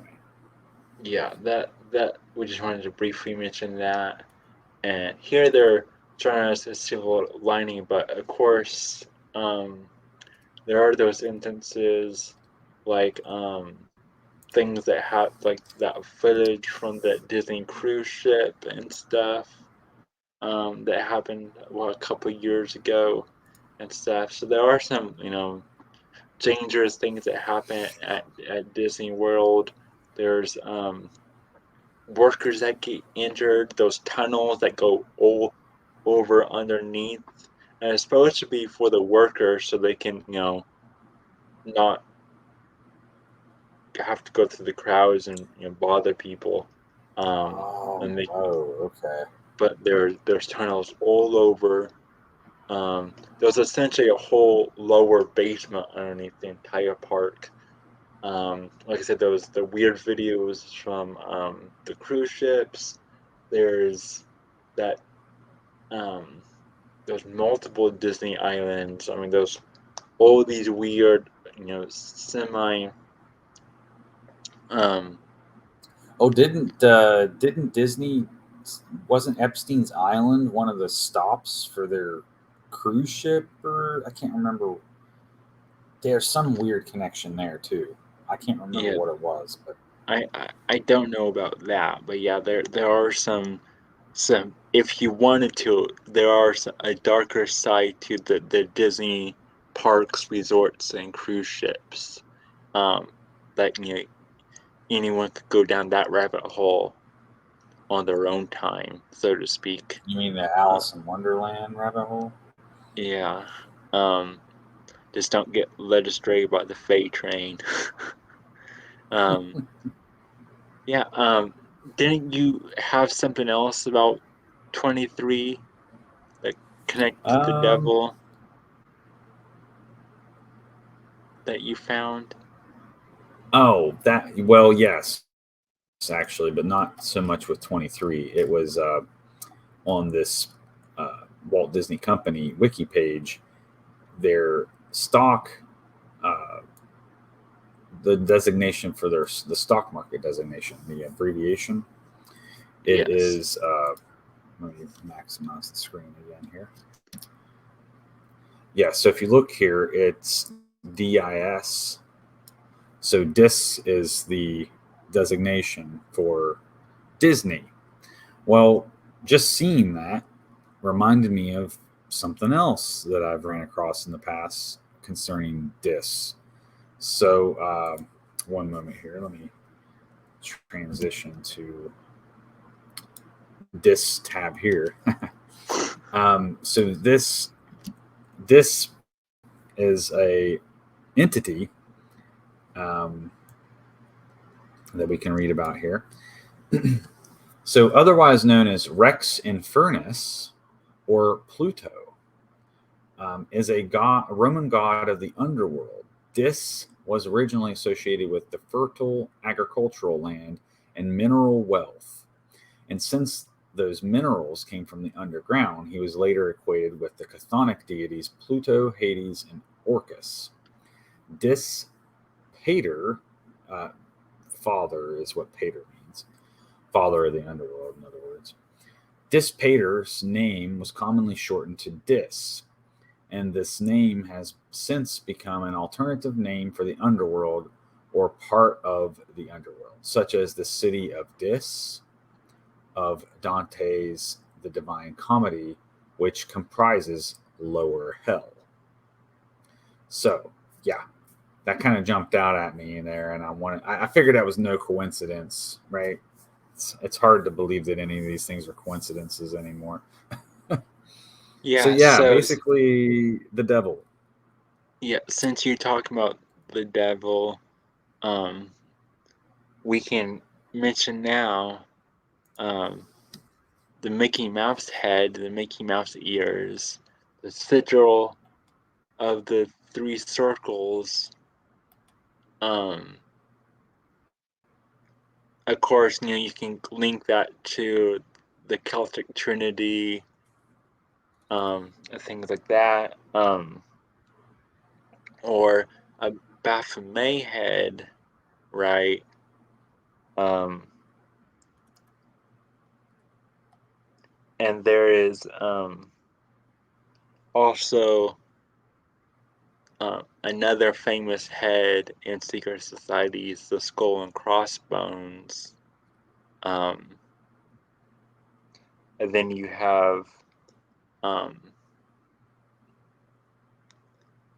like drugging, slipping a Mickey, so to speak, right? Huh. Um, Well, there's another one I didn't think about. yeah, which slipping a Mickey is named after a person. Now you have Mickey Mouse. Um, and then you have so now you're getting associated with drugs, with you know excuse me, doping someone up to do something, maybe do initiation. um and you have, of course, Club 33 Mickey Mouse, um, which gets us to the Mickey Mouse Club and Mickey Mouse Clubhouse on Disney Junior. The song from it being, where is it? Miska Muska Mickey Mouse. Which I think you have the page for that. I do. I'm not very familiar with this though. But didn't you say that this was like a magical incantation or something? Yeah, so also another thing, mouse and moose seems to be um, interchangeable in some languages, which is interesting because a moose is so big compared to a mouse, right? um, so yeah, and then at the start of um, the show, um, when they do the theme song, they need the kids to have the Mickey Mouse Clubhouse appear because it's invisible. You have to say the magic words, and the magic words to make the Mickey Mouse Clubhouse appear. And it's kind of like Dora the Explorer, when they talking to the audience to try to get the kids to say, what they want them to say. They encourage the kids to make the house appear, the magic words, Miska, Muska, Mickey Mouse. And then the house appears at the start of It's not every very episode. intuitive. Yeah, that's definitely a secret word. I mean, I would never accidentally say that. Yeah. And of course, on Disney Channel, you also have like the ba ba ba ba. You're watching Disney Channel where the stars Yeah, or I got have that the one. too. Um, yeah, right here. Well, sort of. Is it this thing here? Oh, when they just do the mouse ears, they just draw the Maybe. mouse ears, but then the mouse ears reveal the Oh, logo. excuse me. Yeah, Okay. but yeah, you do have that. Um, Apparently, though, it has the golden ratio 3 times in it. So they're trying to say the 666 is actually the golden ratio yeah, three the times. the the golden ratio, the Trinity, the 3 years.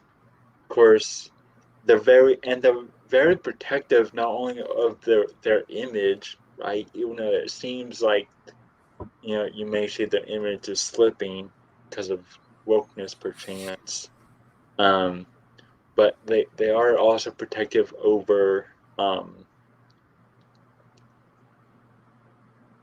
the the mouse symbol. Like they tried to sue the DJ Deadmau5 a few years ago because he wears the giant mouse head when he DJs. Yeah, that is pretty close to their motif, though, of the mouse, So, so to speak. yeah. So they are very protective over the property because it's their sigil, right? Um, Right? and so that leads us into slipping a Mickey MK Ultra, the Club 33. So Club 33, I got that one too. that will be.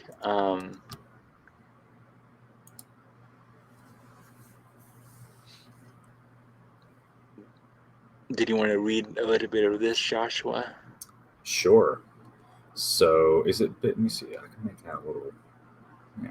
Okay. Cool. Club 33 comprises a number of private dining clubs located within various Disney parks. First opening in 1967 inside Disneyland Park, the club was modeled after numerous executive VIP lounges created by pavilion sponsors in the 1964 New York World's Fair. At the time, Club 33 was the only location within Disneyland Park to offer alcoholic beverages. Additional locations of Club 33 currently exist at Tokyo Disneyland and Shanghai Disneyland, and as a lounge in each of the 4 theme parks of Walt Disney World Resort. Disneyland Club 33 members and their guests also have access to the 1901 lounge at the Carthway Circle in Disney California Adventure. Man, can you imagine how much a drink must cost at that place? Yeah, It's like what, a of bottle of course. water at Disney's like $10. Yeah. So of course And um, you have Mickey Mouse and 33. 33 is also a number used in Freemasonry. Um, so you have all that connection. Then you have Scottish Rite, to be specific, which Donald, we've talked about in the past, Donald yeah, Duck's family was Donald, because you got we Scrooge suppose McDuck. Scottish. Yeah, Yeah. Donald's. I believe it's his uncle. It's Scrooge McDuck. Of course, Scrooge drawing again from Christmas. With A Christmas Carol. Scrooge. Also, his last name being McDuck. Um, so yeah, you do have that. And then you have the Mickey Mouse Club kids, which are people like Britney Spears, Justin Timberlake, Christina Aguilera, Ryan Gosling, which 3 of them, I mean, I haven't heard really much from Christina Aguilera, but 3 of them has had a pretty big year. Um, of course, Ryan Gosling was in Barbie. Um, this year, which of course was a massive hit to get people back into the cinemas this summer blockbuster, if you will, with the But um, it's kind of going in the same direction as Mickey Mouse and Minnie, because the movie ended kind of poorly, in my opinion. Barbie, yeah, don't they split ways at the end, right? yeah, they do split ways, um, and um, yeah, so you had people all over for Halloween, dressed up as Barbie and Ken, you know, and there was the hashtag "Are you Ken enough?" Um, and even his song is nominated for Oscar this year. The "I'm Just Ken," competing with "Peaches" by Jack Black from the Super Mario Brothers movie, um, and of course Britney Spears releasing her Tell All memoir this year, um, which references Christina Aguilera and the other, Disney kids, but also help bring into the spotlight again Justin Timberlake, who, of course, made another Trolls movie this year, um, called like Trolls Band Back Together or something, I think which it's the was, third Trolls movie, isn't it? yeah, it's supposed to be the third one, and also is supposed to be a reference to boy bands. And in the um, for the movie, his boy band and Sync reunited, and it seemed like they was hyping something up, but then the bombshell of Britney Spears' Tell All Memoir kind of put a damper on his train, kind of wet his coals a little bit. Ooh, that's a nice. I don't know if I've heard that before. I like that expression. Well, you think that was like a Uh, dig at him because didn't they used to date? yeah, she They had a was, child together too, I think. yeah, they had a child that he made her get an abortion, and it seems, very MK Ultra, Illuminati nepo child sort of stuff happening behind the Well, like what, scenes. what actually happened to that child? I Yeah. would like to know. Um. So yeah. All. So really, it's very serendipitous in a way that, you know all some of the biggest Mickey Mouse Club members um, have a big 2023, when it's all 2023. It's also the 100-year anniversary of Disney. Um, yeah, and you see, um, people like Britney, people like Miley Cyrus, the strain that being a child star is, and not just a child star, but a Disney child star especially seems to have on these kids, on these personalities, right? Yeah, the MK Ultra stuff's pretty rough on them. Miley Cyrus, Hannah Montana. That's another good example of Yeah. this kind of thing, right? And also is um Macaulay Culkin's wife, Brenda Song. Oh, She was a Disney kid. She was on multiple stuff, but what she was probably most famous for is being on the Sweet Life of Zack and Cody. Um, that franchise, she played London Tipton, which was a parody character of Paris Hilton. And which is funny because Paris Hilton named her daughter London Hilton. And she got asked in an interview if she named her daughter after the parody character of herself, London Tipton, and she said no, she just liked the city London. Um, so there's kind of some life imitating art, imitating life, sort of Right. mirroring there. Can never tell when it stops and ends. Yeah, but of course, um, Brenda's song has made it out on the other end on some level, and so has Macaulay Culkin, and they um, have a family together now. So that's that's beautiful. Um, and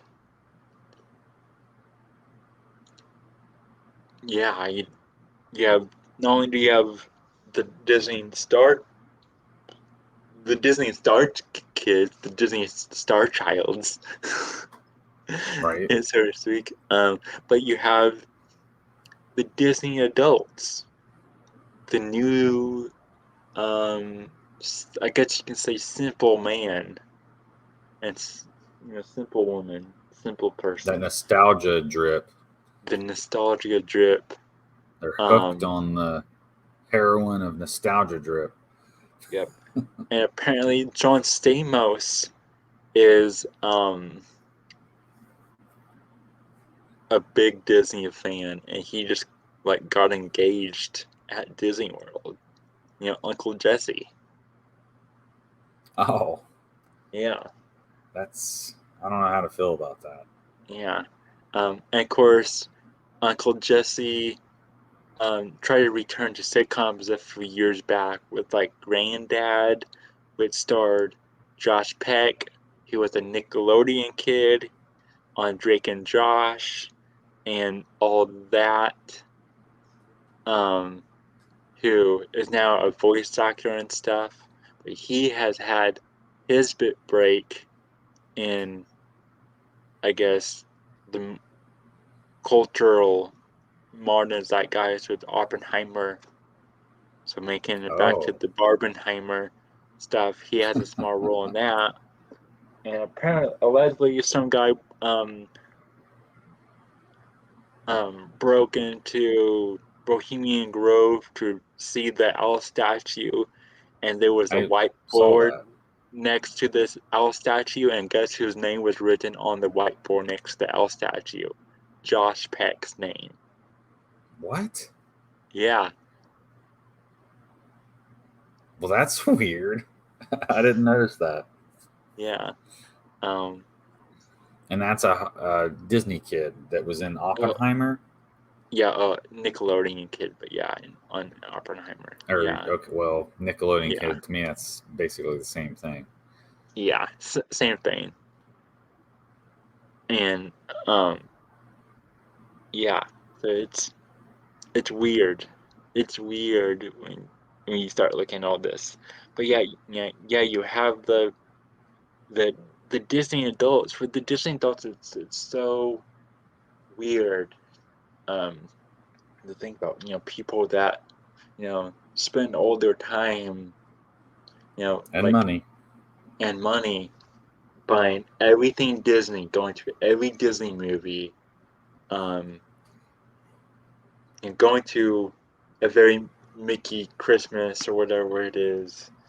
Um, watching these movies over and over again, seeing every MCU film, even though they, probably never read a comic book before that, right? Or something like that. Um, so, they just, anything that Disney is, they're just a fan of the company. It gives them comfort, it gives them nostalgia. They're Yeah. blind followers of the mouse in a Cult way. of the Mouse. Cult of the Mouse.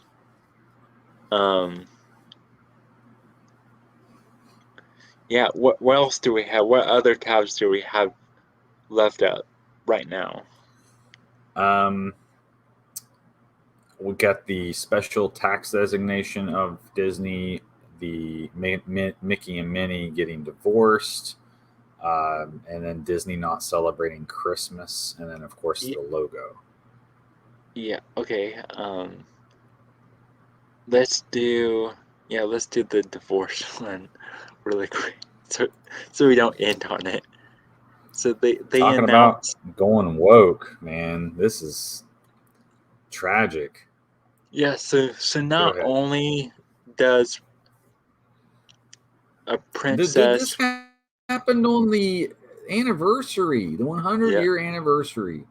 yep, Like, this can you happened on imagine being married for 100 years and then deciding to get a divorce? What's the point of that? At that point, what's it matter, man? Go yeah. ahead. So I yeah, digress. not only um are the woke things happening in the Disney princess movies to um alter the myth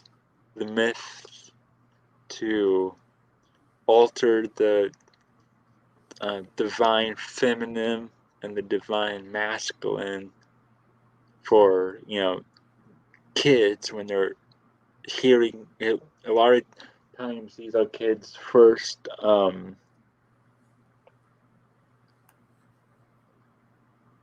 exposure to some of these myths, right?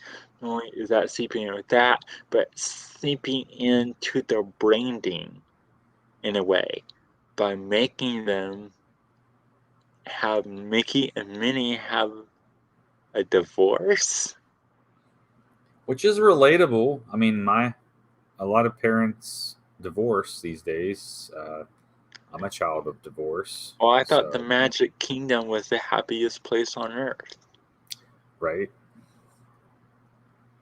So I wonder if it even tells us why.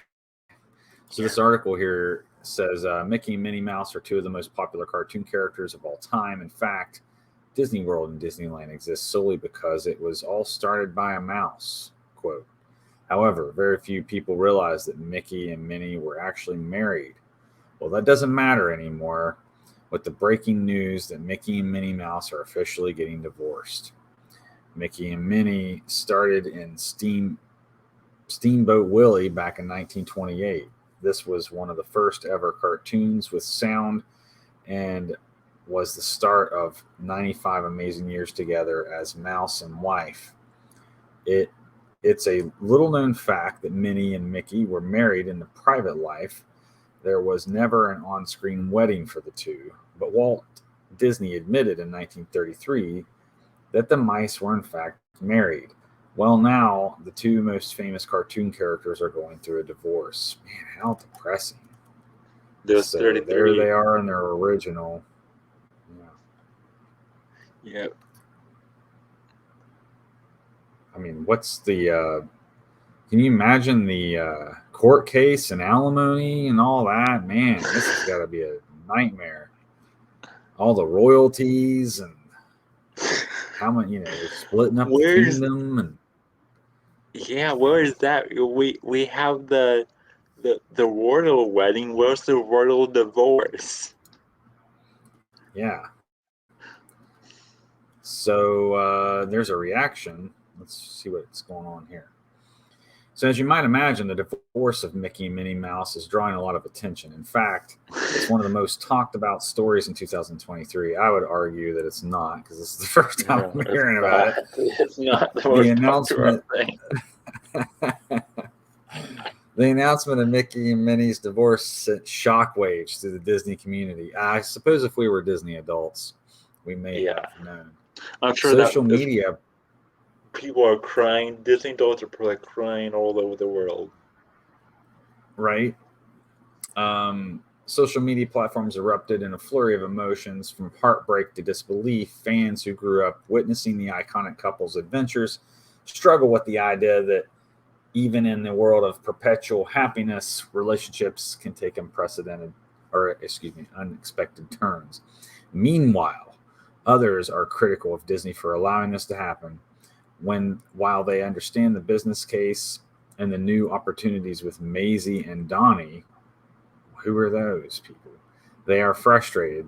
They don't believe that a happy marriage of 95 years should be broken up just for a few new adventures.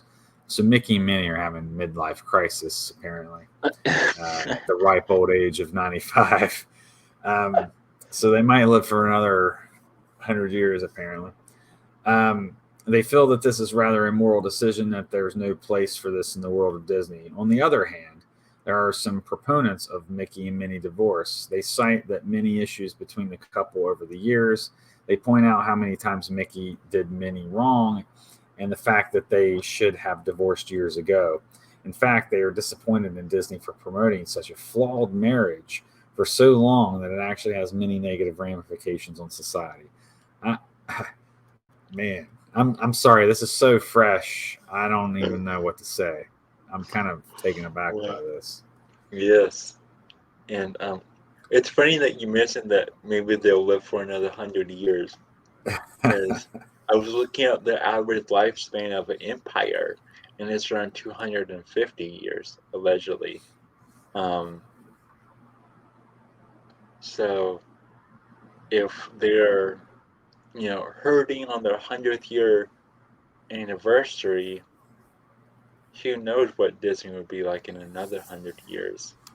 And in a way, I guess you could say that the Western world is part of the Magic Kingdom, or is the home of the Magic Kingdom.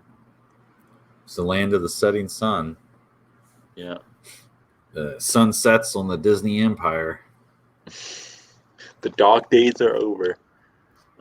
Speaking of which, we got a nice link here on the special tax designation. So with all this talk of divorce, maybe it's worthwhile. Maybe this is part of that. Yeah. Is this part of the whole thing that's going on?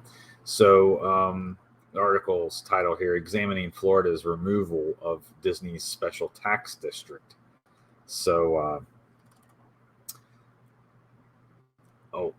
in Florida, or excuse me, in April, Florida Governor Ron DeSantis signed legislation that will eliminate the Walt Disney Company's special tax district. The move stems from fallout over a separate Florida law that restricts discussions on sexual orientation in schools. Here to talk about more of the dispute and what it means for Disney and potentially other companies that stake out positions on social issues is tax notes reporter Benjamin Valdez. And then they welcome him to the podcast. So this is a transcript of his interview, which I don't have. Oh, wait, it does continue. I thought it ended right there.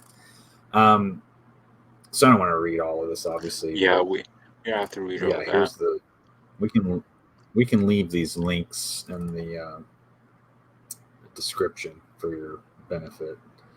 But so they had a special tax. I'll read just a few excerpts here. Disney will continue to pay taxes. Disney World has always paid state and local taxes. The district wasn't a tax exemption for Disney in that sense. So, it's kind of talking about how much tax do they pay.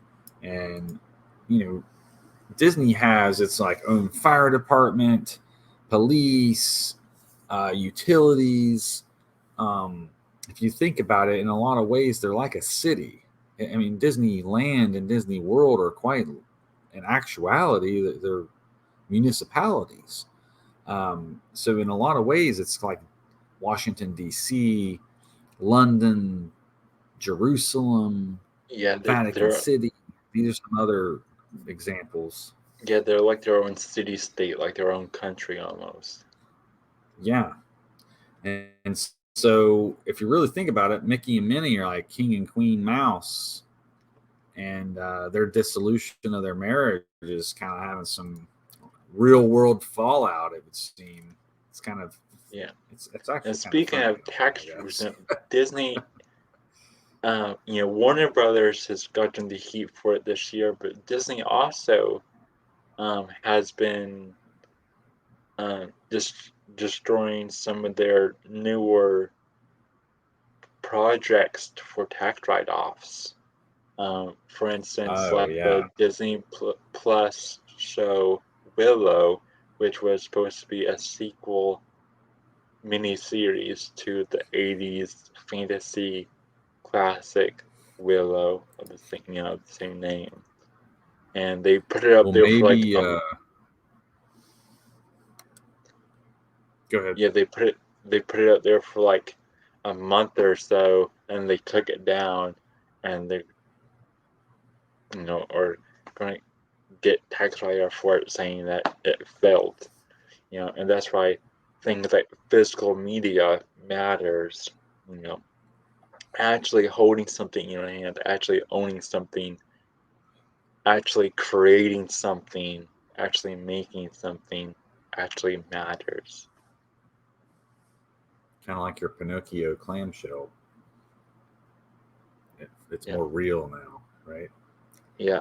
I do have um Pinocchio, Del Toro's Pinocchio. It's, if you've seen videos on the channel before, you know that we've done a whole video on Pinocchio, and especially Del Toro's Pinocchio was the main focus. And I do own a physical copy. I can actually hold it in my hands now, not just on Netflix. And you're not lying, clearly, because your nose isn't growing. Yeah, and I'm So, not lying. I can. even though he's not showing it, you believe it. It's there. It's here. I can hold the objects in my hand. Yep. We have another link here,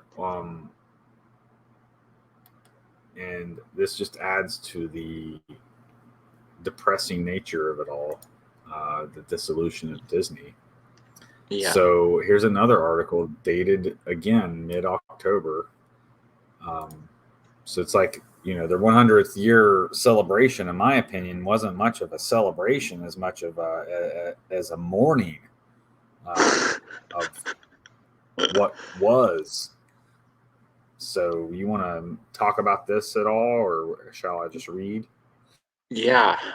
So essentially, before Joshua reads it, as many of you may know, Disney does a big Christmas celebration. Of course, they have like a Mickey's Christmas Carol movie they play, and ABC has their 25th Days of Christmas. But also at the parks, they have what is called like a very Mickey Christmas or something like that. And bunch of people, just like Universal Hollywood Horror Nights, where everyone goes there for Halloween. A lot of people for Christmas goes to the Mickey's Christmas, and now it's canceled. They're not going to be doing it after 2023.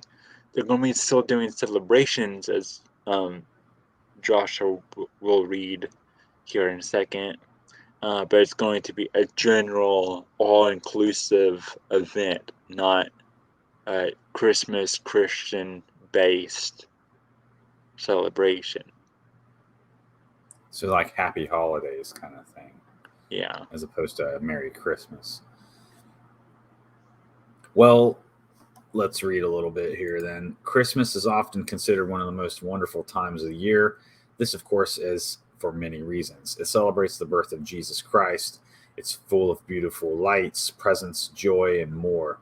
However, as the years go on, a holiday celebrated by the majority of Americans is slowly being canceled.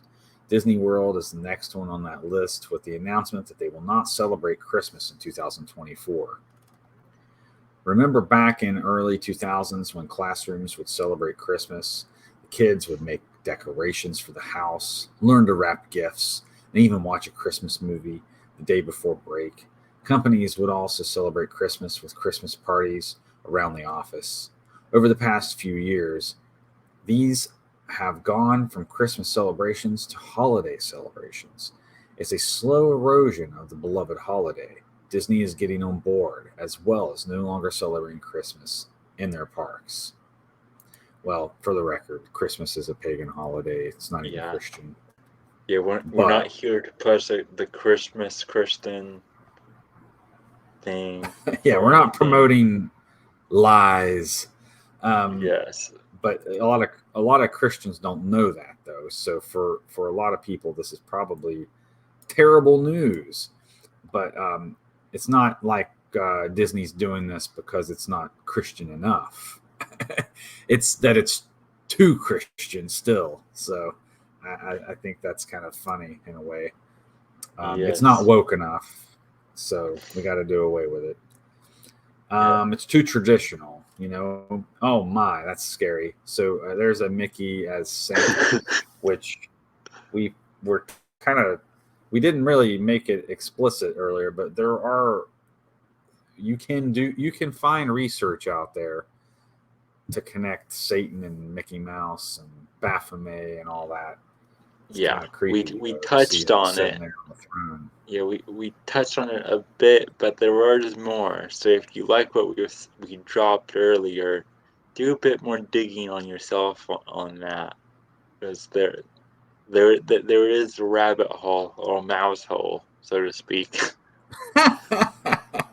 Well, he was That a rabbit to begin with, to be fair. yeah. So do you think that after the divorce, Mickey is going to get a mini series? Oh, that was a joke. That was a pun. I Oh, just didn't know. Was that a good one? I don't know. maybe you know maybe Mindy will get her own line of shows and movies and stuff. Yes, a true mini series. Yeah. Um. So we And have then we had the logo was one of the last things, but we had kind of mentioned that a couple times. yeah yeah we kind Feel of free to already talk went about over it. the logo. Um.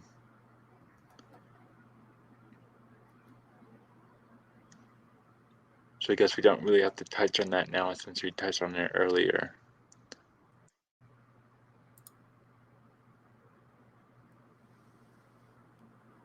So, if you had to make a wish, what would you wish for, Chris? Can you think of anything?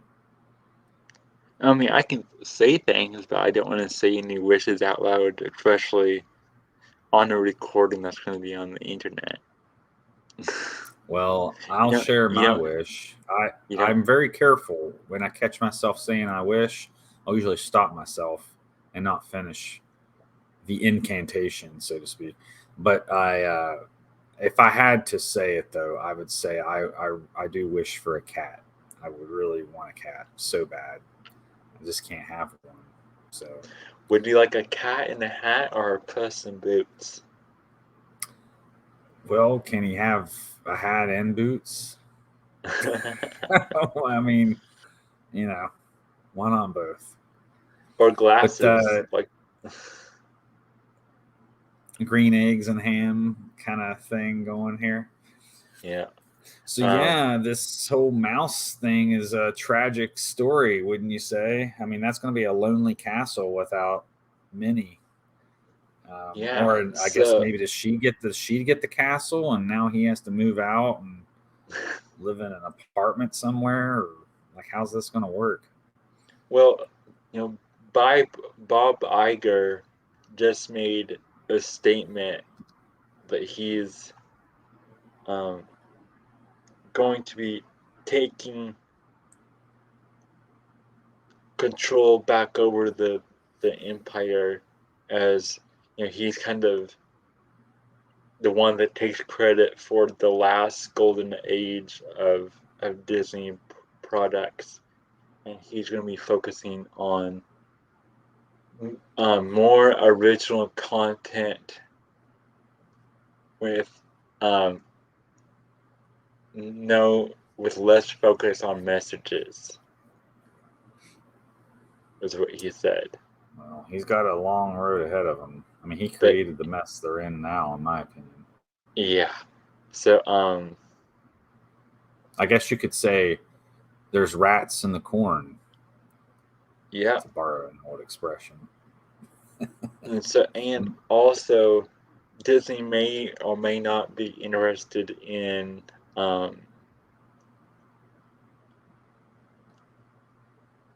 dividing up some of their assets and um, cutting off some of the dead meat on their company to save resources.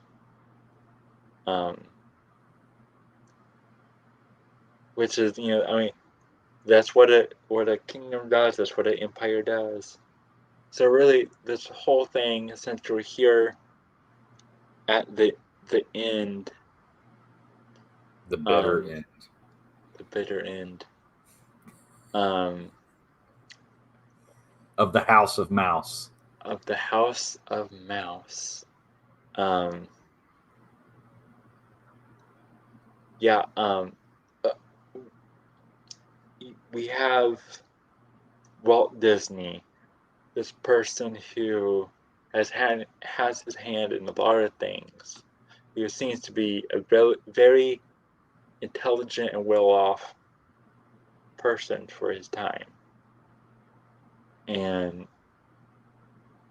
he learns some trade, some esoteric knowledge. He goes on to establish a company with the foundation of the knowledge he has gathered.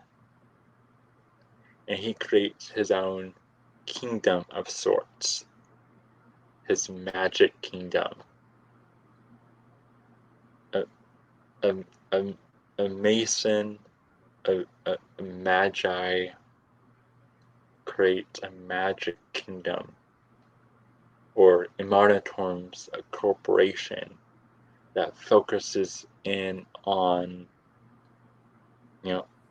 engineering magic for the imaginal realm. And it does good for, many decades. Has some small up and downs, but it's pretty good for many decades to create what Walt Disney is today.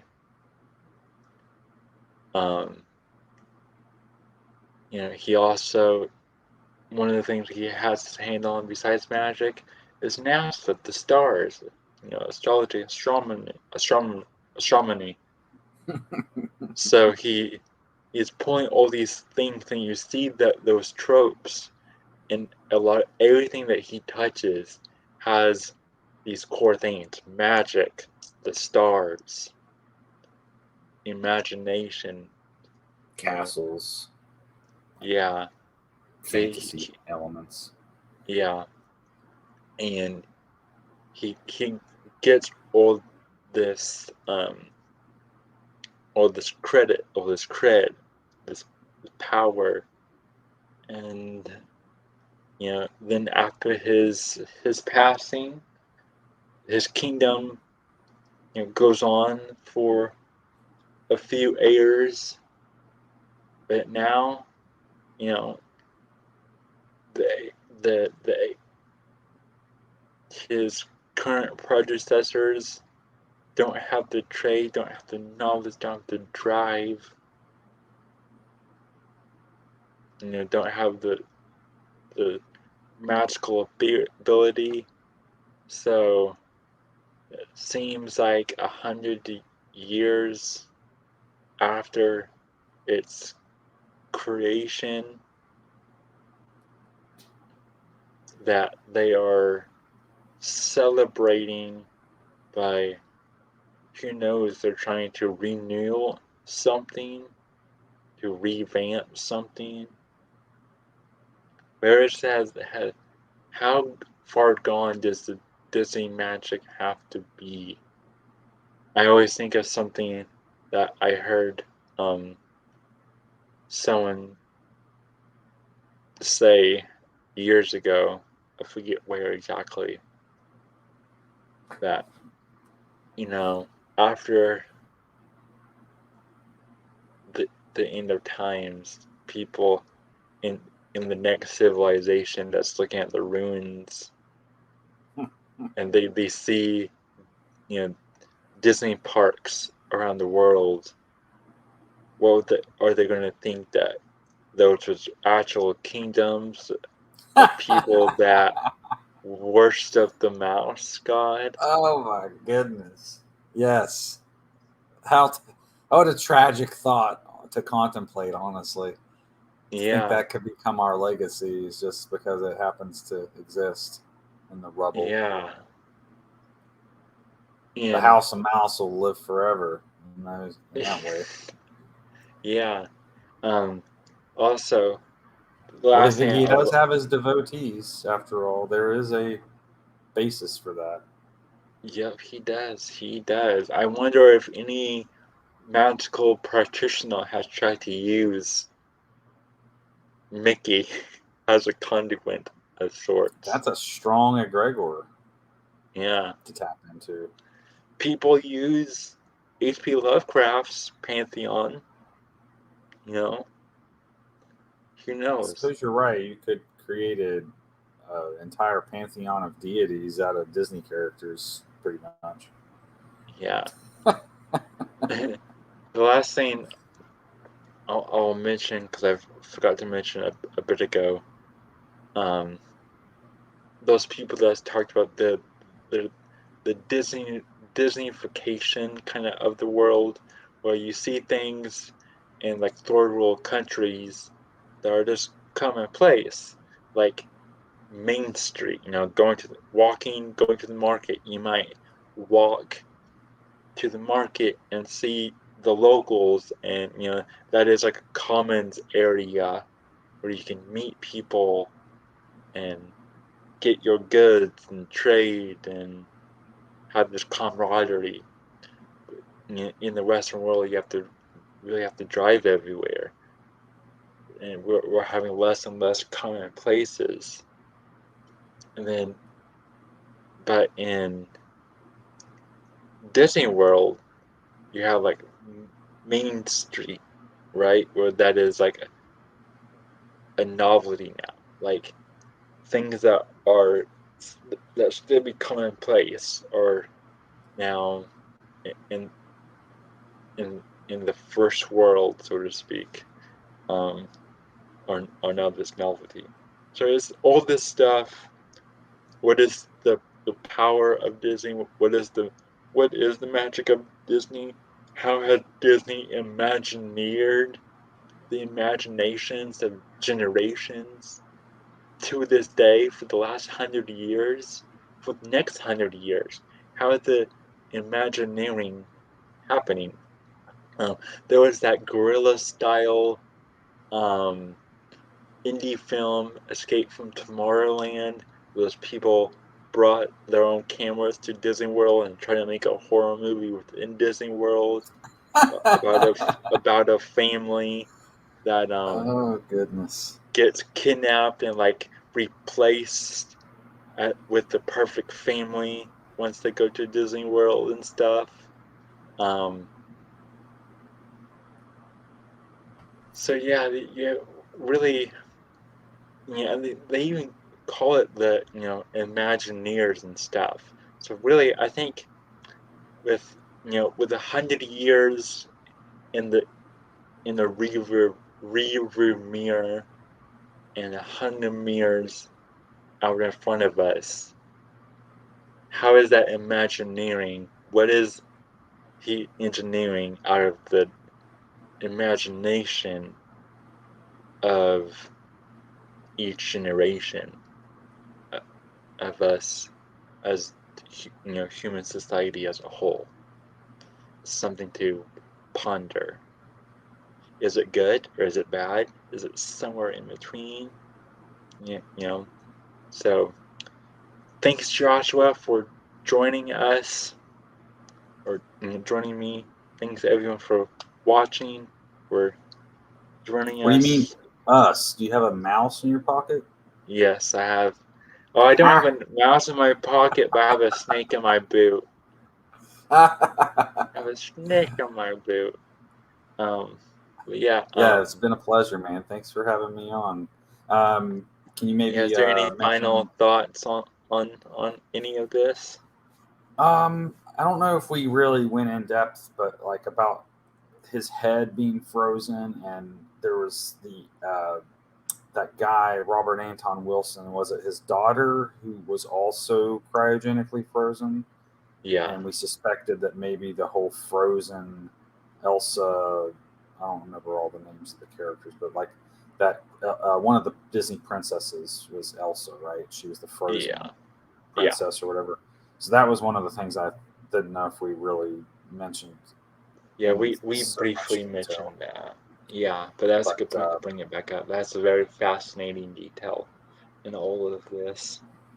so it just goes to show that you might just see a castle with a star or asteroid going over, but then there's all the symbolism, and we hear frozen, but then it's maybe a hat tip to the satanic princess that's actually on ice, and so I don't know. Sometimes these things appear all nice and because it's animated, it seems all lovey-dovey and fun.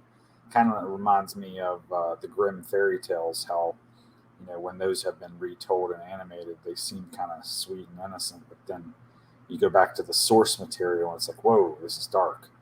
So Yeah. I think Disney in general is that way. They're taking, you got a bunch of Satanists creating Yeah, this thing, and yeah, you have the you know, Disney princess, and going back to the Disney D that's in front of us. That's again the pole star with a pole, star going up, spiraling up a pole. But also the the goddess, that's the goddess of the pole stars that sits on top, and um, that always makes me think of shout out to Mario or symbolic studies. That what fascinated me most about the goddess of the pole star is that's the princess locked up in the tower. That's the goddess of yeah. the pole star. The goddess sitting on her throne of you know Well, that's for that matter, shout out to Mario of Mario Brothers, who's rescuing Peach by jumping yeah. on the flagpole, and that's right there. It is, man. Yeah, so you have, Rapunzel and all these princesses, locked away and all that, um, which, Disney has claimed for themselves in the modern era, but they are representations of the goddess of the pole star. Then you have the Disney D being the pole star. So when you say Disney princess, you're saying the princess of the pole star in a way. Or maybe because of Disney, and you mentioned the devil connection, the devil princess of the pole star or something. Well, the D chord is also known as the devil's note or devil's chord in the church Yeah, setting. So, yeah, there's probably something there, honestly. yeah, yeah, yeah. And since we're talking about kingdoms and stuff, really quick, and I also just caught up last night. I've been watching Zal and Brit new show Murder at the End of the World, and the um, spoilers for Murder at the End of the World. I want to throw this in really quick. It kind of ties in the the main um, guy that invites all the people to um, his proto type AI high-tech hotel out in Iceland, I believe, or yeah. Yeah. He is trying to prepare for the end of the world. And he has a son who, his wife, who's played by Britt Marling, reads him Arthurian tales at night. And he tells Darby, the Gen Z sleuth, he goes, "You see that? I'm trying to teach him how to be King Arthur, to be a king, to give him a kingdom that will survive the end of the world." Nice. But she's just trying to get him to read these fairy tales. Like, so he's like thinking of himself as a king and his son as a prince and stuff. So, I thought that is kind of interesting. Even the son even plays a VR game, and in the game it turns the hotel into a castle, and he's trying to capture a crown that keeps on floating away from him. So it's very interesting that we have a show that's kind of trying to put barriers around a kingdom to make it last beyond the end of the world, where you have Walt Disney and the Magic Kingdom with their Imagineers and their Disney adults that seems to kind of just be starting to crumble a little bit. Mm-hmm. But yeah, anything you wanted to promote before we go, Joshua? Just maybe mention what we're cooking up for the future, and then yeah, I'm good on and anything else. Yeah, we have 23 and Us, which we are 2023 year in review, and we also be getting more into the number 23 a little bit, along with our recap of the year. And then we have some ideas for things like color magic, but paralleling color magic with color grading in film. And Yes, like film noir and things like that. yep. Or like the orange tail for blockbusters that was popularized by Michael Bay in the 90s, things like that. We also could be doing, or will be doing, one that will be the third kind of mini series in Kano Cups, the third series on Channel KoK. So we have the Deep Drive In, God as a Playwright, and now Film Astrology, where I'll be looking at the overarching themes of one director, one writer's, one creative's catalog. And the first people we'll be doing that over will be the duo themselves, Zal and Britt, who's worked on things together like Sign of My Voice, Another Earth, The OA, and Murder at the End of the World. And just looking at their work, not only is it fascinating, but they do have overarching themes in all their work. So it'll be fun to dive deep into that similar to when you're looking at the stars and the constellations, and you're you're deciphering these myths and stuff. We'll be looking at the connections, the constellations of the film stars through the director, who really, directors are just kind of like astrologers of the realm of cinema. And yeah, we'll be starting with Zal and Britt's work. So excited for that. And,